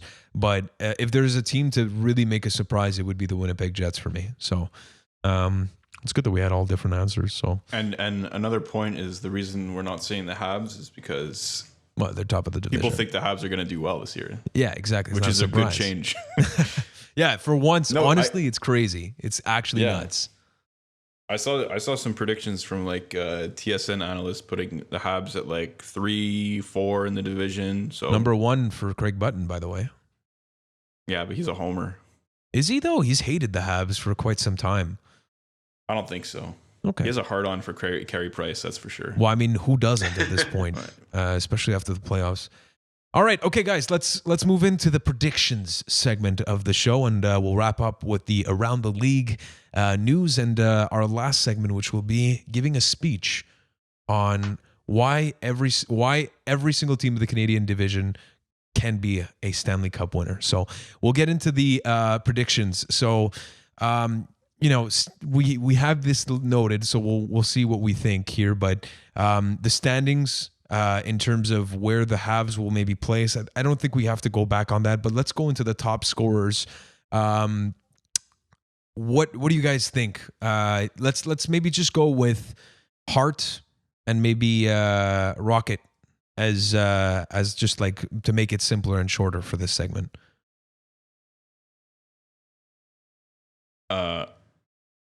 Hart? Yeah, most valuable player ever. Yeah, I think Alex just made me think of this because of what he said about McDavid on Edmonton. And I think that him playing in a shortened season will actually be very good for his game. So I think maybe McDavid, it's an easy prediction, but I'd say McDavid for me. I will also say McDavid.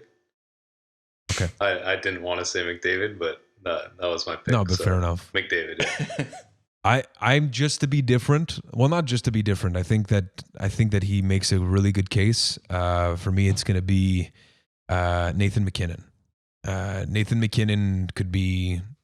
He's just insane. I just love him. Like, he's so fast and nasty. Like, I know McDavid is too, but there's just something about the way that that McKinnon plays the game is just so unique and powerful. It's unreal, and I think that he has less of a support cast in terms of star power. Like he does have Rantanen, he does have Landeskog and stuff like that, and I just think that Leon Draisaitl is so amazing that you can make the case that he's not as important. Well, no, I can't say that, but like he has to take more of a room, has to take more place to be the superstar Nathan McKinnon does on the Colorado Avalanche. So I wouldn't be surprised there. So let's get into the Rocket Richard predictions. So what do you guys think who's going to be the leader for this one? Who won the Rocket last year? Was it Ovechkin? Draisaitl, I think. No? Yeah, I think so too. Hang on. I'll check very quickly.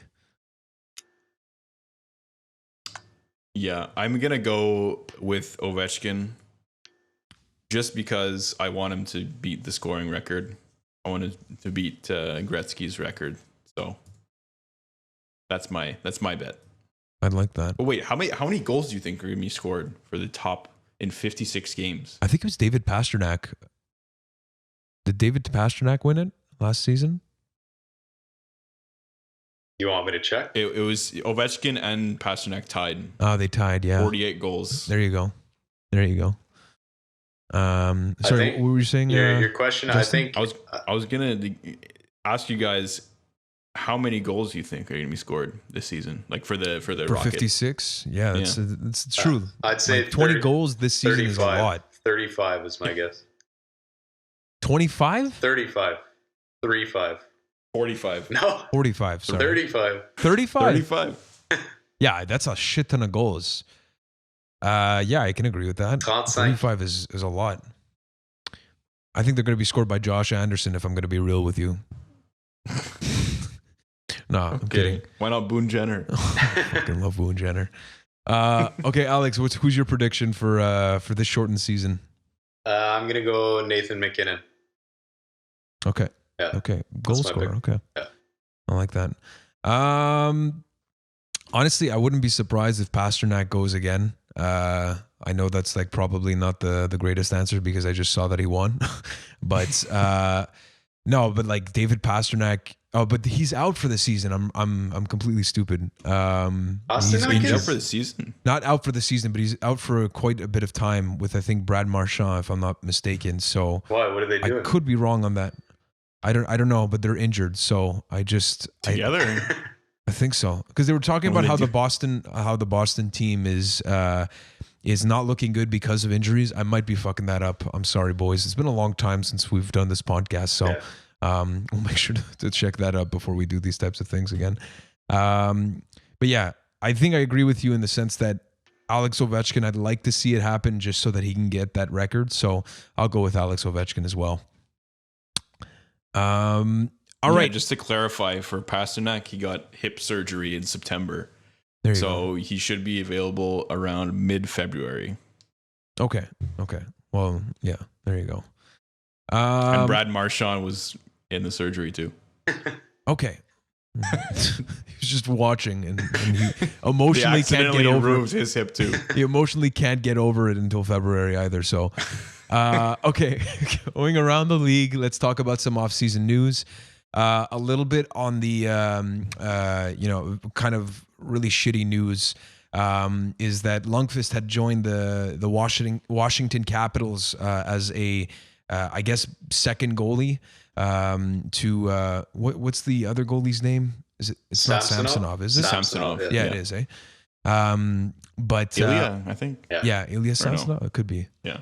Anyways, coming back to the pretty devastating news that Lundqvist will actually be out for the season, and it's been confirmed that he has to do open heart surgery. I think this was confirmed yesterday before we recorded this episode. So it's pretty crazy because obviously Henrik Lundqvist, the king, one of the top goalies of this league for a decade at least, and I think everybody was excited for him to go to a team that could contend in the Washington Capitals with Ovechkin, with that team that did it a couple of years ago, and really, really hope for his sake and for hockey's sake that everything goes well. He sent out a tweet saying that he's got positive mindset. You go through ups and downs, so that's pretty big news. Obviously, fucking sucks when you see anybody going through hardships in terms of health stuff, but when it comes to hockey players, obviously when you have the passion for the game like we do, it sucks to see these big guys go down like this. So wishing all the best to Henrik Lundqvist. I don't know if you guys have any other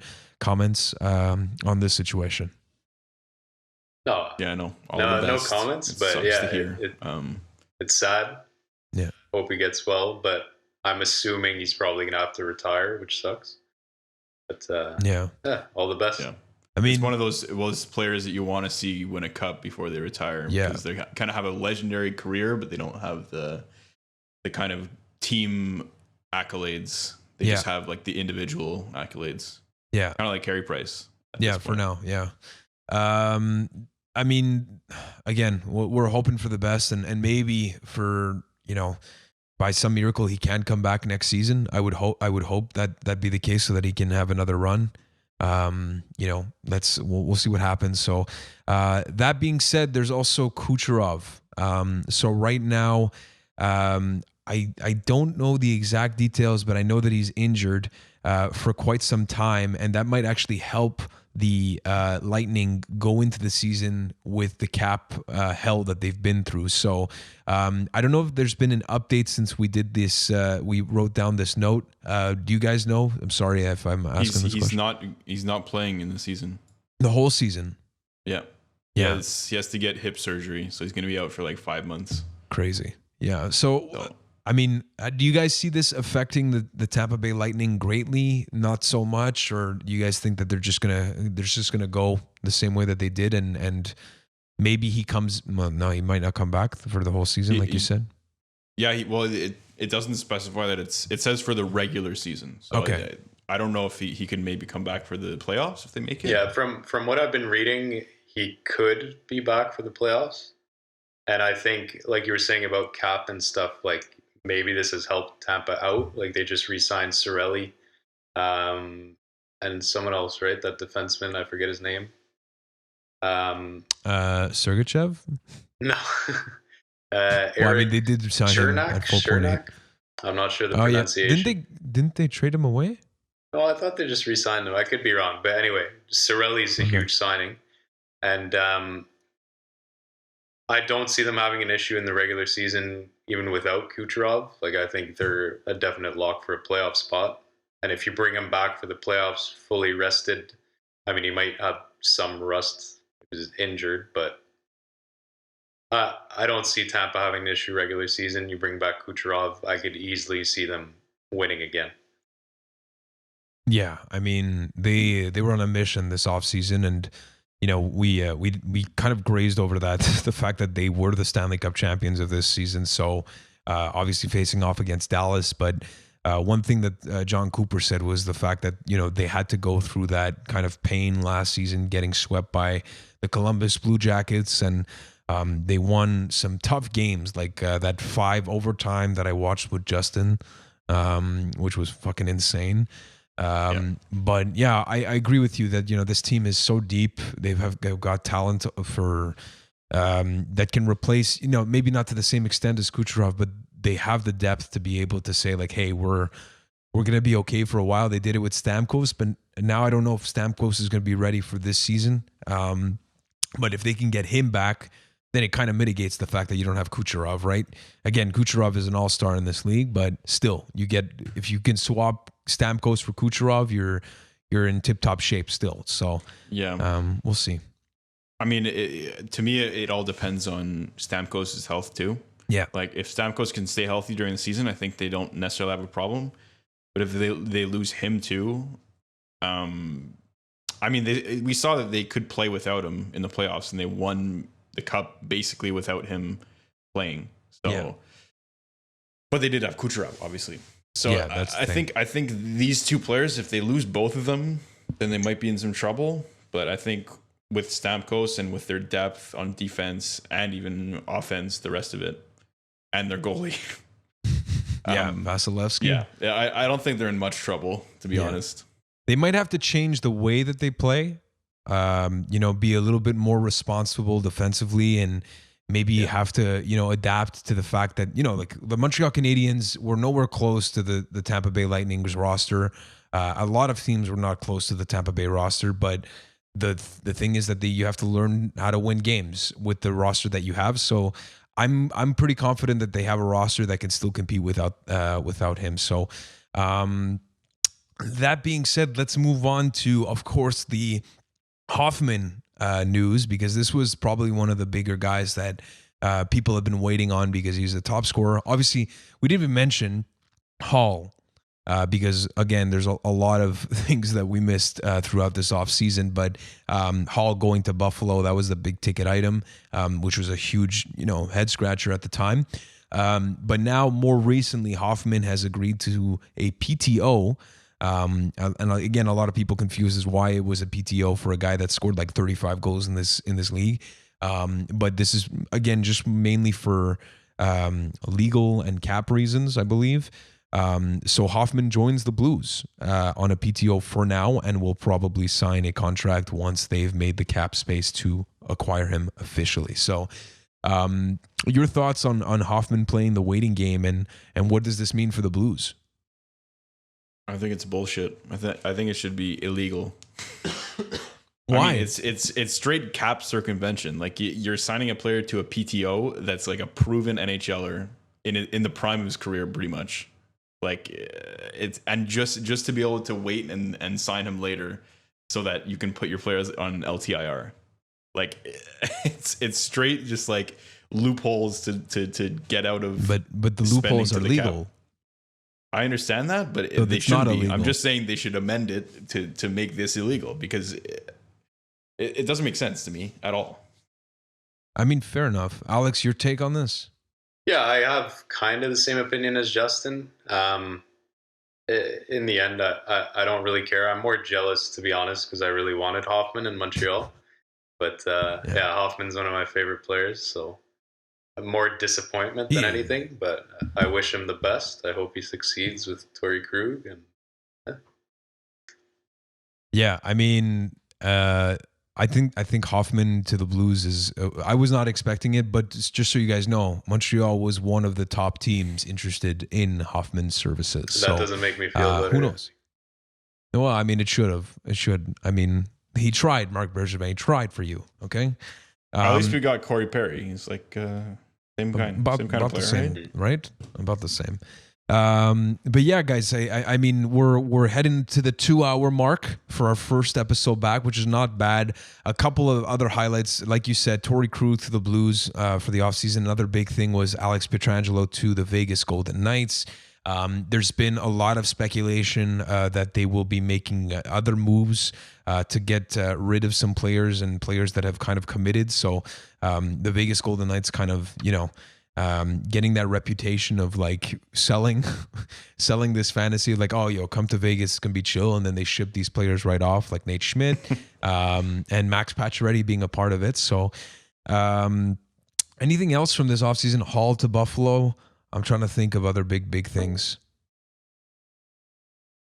No other big things, really? I don't think so. No? We covered it? All right, good. I think. All right. I mean, the whole thing and the whole offseason was all about if the season would have even happened. Yeah, and that was like a bombshell when it came that we actually got announced that January 13th was the start date, and it was good to go.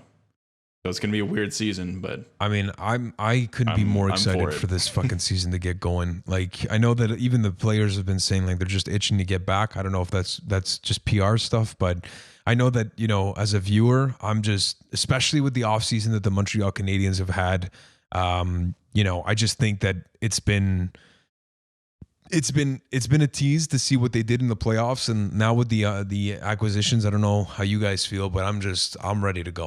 I mean, I know that we've been in this type of phase where we've been rebuilding, and as you guys could see, the episode is called "Build Me Up, Buttercup" because "Rebuild Me Up, Buttercup." If you guys know that song, I'm proud of you. I just wanted to say that we're finally at this stage with the Montreal Canadiens to end off the show, that we are no longer in a rebuild mode, right? At least I would make that statement. I don't know what you guys think, and we're finally at the moment where we can raise our expectations. We can expect this team to make it to the playoffs and actually perform.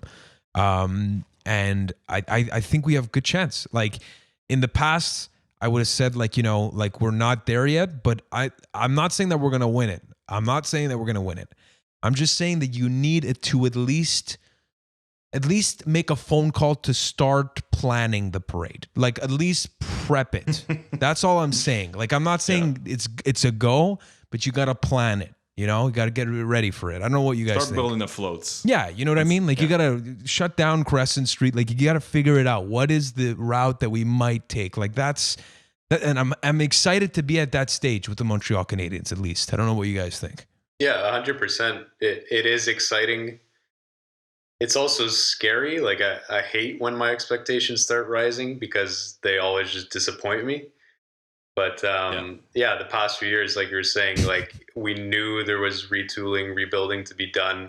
So you went into the season just hoping to see young guys step up or hope that Drouin might perform, stuff like that. Price gets back to his normal self. But now we're finally going into a season I'm not sure how long it's been, like maybe 2014 was it, where we went fairly deep in the playoffs.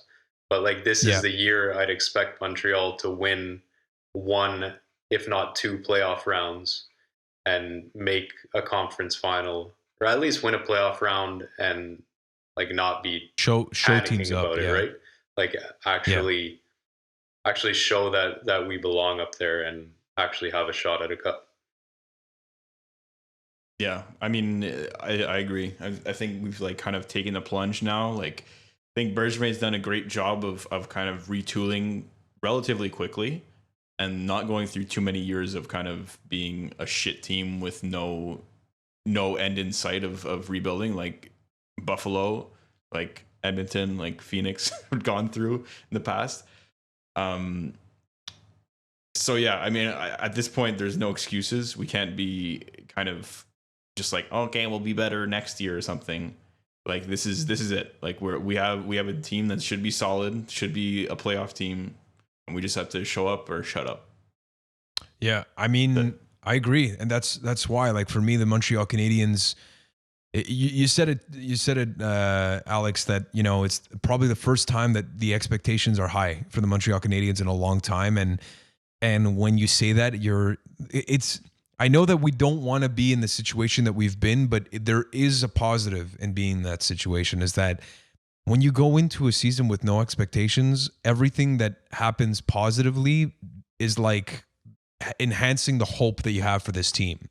Now the hope is already before the season super high, so you can either go down or it's gonna live up to the expectations. So you're like one of these really like high expectation parents, like with a kid, and you're just expecting the best out of them, and if they disappoint, like you're just gonna be pissed. So like I'm taking this with a grain of salt. I'm really hoping that the Canadiens, with all of these acquisitions, like I'm really hoping that it's not the same situation as the Toronto Maple Leafs, where we saw like all of these acquisitions. Obviously, I think the acquisitions are a bit more hefty and a little bit more long term and less kind of plugging holes here and there. So I hope that it doesn't happen, that this change up of roster makes that the chemistry of the team takes more time to develop. That's my biggest worry, honestly, because when you add so many different pieces, it can be a problem. And chemistry and getting into the motion of things in a 56 game season, if you fuck up, it's GG. So I'm really hoping that that's not the case for the Montreal Canadiens. Yep. Well said, sir.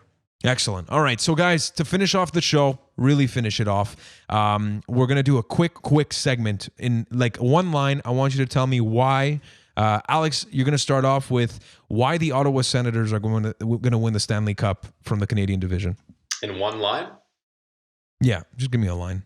Alex Galchenyuk, 50 like goals. Paragraph. Alex Galchenyuk, 50 goals. That's my line. I like it. Love it. Love it. All right, Justin, Winnipeg Jets. Nathan Billier's flow. That's the reason. I like it. Yeah, that's it. Okay, the Canucks. I'll say Braden Holtby. I think that his flow and Thatcher Demko are just gonna figure it out. Okay. I'll throw it back to Alex. Let's go with the Edmonton Oilers. I mean, it's got to be McJesus, no? Yeah, 100%. 100%. Easy. Who are we missing? The Flames, Justin. Gaudreau goes back to his former self, gets 100 points. Well, I mean, 100 points 2 points a game, to 56 games. So like 70 points or something. Okay. And then finally, the Toronto Maple Leafs. I'll answer this one. I think it's Joe Thornton and Jason Spezza take up the top line as opposed to Austin Matthews and Mitch Marner. So that's what's going to lead them to the cup. All right, guys, a couple of little things that we want to mention about the podcast in general and moving forward. Again, this is wrapping up today's show. A pretty long one, probably not going to be as long for the next ones, but we've missed so much and we probably missed so many already. when we talk about everything that's happened since the last time we did a podcast. As you can tell, we are not on Twitch right now anymore. Just for sustainability reasons, we wanted to come back to audio podcast, but also video, but just not live. The reason for this is obviously because of the pandemic and the fact that Alex is actually completely remote. Even if we wanted to do it in person, we wouldn't be able to. But so what we've done now is figured out a system where we can do this remotely and make sure that there's no latency, and hopefully we can keep it that way and just up the quality a bit. And we're going to try to post stuff on YouTube, on also our WordPress. If you guys haven't noticed, we still have the WordPress that's up and going, where we're going to post our episodes. But we're also including Spotify as part of one of the platforms that we're going, and of course iTunes podcast, which we're still a part of. So that's a couple of the things that we're doing in terms of cadence for this year. Guys, I think we said that we want to cover the milestones, and we're going to try to cover the let's say the 25 game mark, the midseason mark, and the acquisitions, anything that's big moments. We want to make sure that we're there. The reality is that it's difficult when we're all in full-time jobs and different schedules. So we're just trying to figure out a way that we can be more consistent, but not offer less quality and just better quality, maybe less volume. So guys, I don't know how you guys feel about this podcast going into this season, the Montreal Canadiens. Are you guys excited? I'm excited. Yeah, it's great. Let's go. I'm very excited to have Alex on. He's a great great addition for sure. And also, yeah, it's gonna be. I think it's gonna be a lot cleaner with not doing it live, because live, it's there difficult. tended to be some glitches and some unforeseen things that would happen. Yeah. And then you can't change it after it's live. So it's yeah. Sorry, Alex, we'll let you speak since you're a new member. I'm excited to be here. I hope our long-standing chem helps us release a quality product. I hope people enjoy me being here as much as I enjoy being here. And looking forward to it. Beautifully said. And also, Mackie didn't mention, but please, if you enjoy our shit, follow us on Twitter at No Respek Podcast. And we also made some individual Twitter handles for our No Respek personas.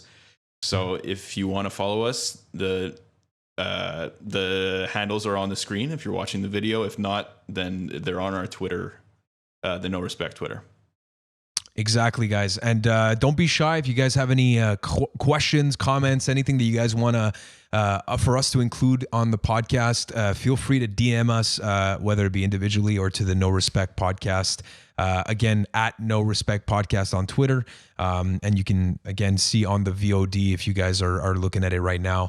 That's where you can add us right below our little corner here.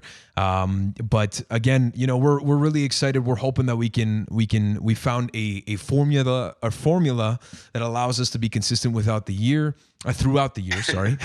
And just, talk about the Habs. We've been missing this hockey thing, and super excited to be along my boys here, Alex and Justin. And I can't wait for the 25th Cup to come to the Montreal Canadiens potentially this year. So with that being said, guys, Jesus Christ, I can't speak anymore. It's too long, 2 hours and 3 minutes. With that being said, this wraps up the 2020-2021 episode 1 Rebuild Me Up Buttercup episode. And for Alex, for Justin, I'm going to throw it to Alex this time to finish it off. Let's see how ready he is. Does he know how to do it? I don't know. I have no idea what's going on. Don't do this to me. Oh, okay, let's take a look if he knows the sign off. It's like, I always remind you to respect the elders. Oh. What would you say? Respect your elders. Oh no! Oh no! I mean, yes. I mean, yes, but no. So, Justin, let me cue you up for the ending of this one. Here we go. I always remind you to respect the Orgasmination. All right, guys. We'll see you next one. All right, ciao.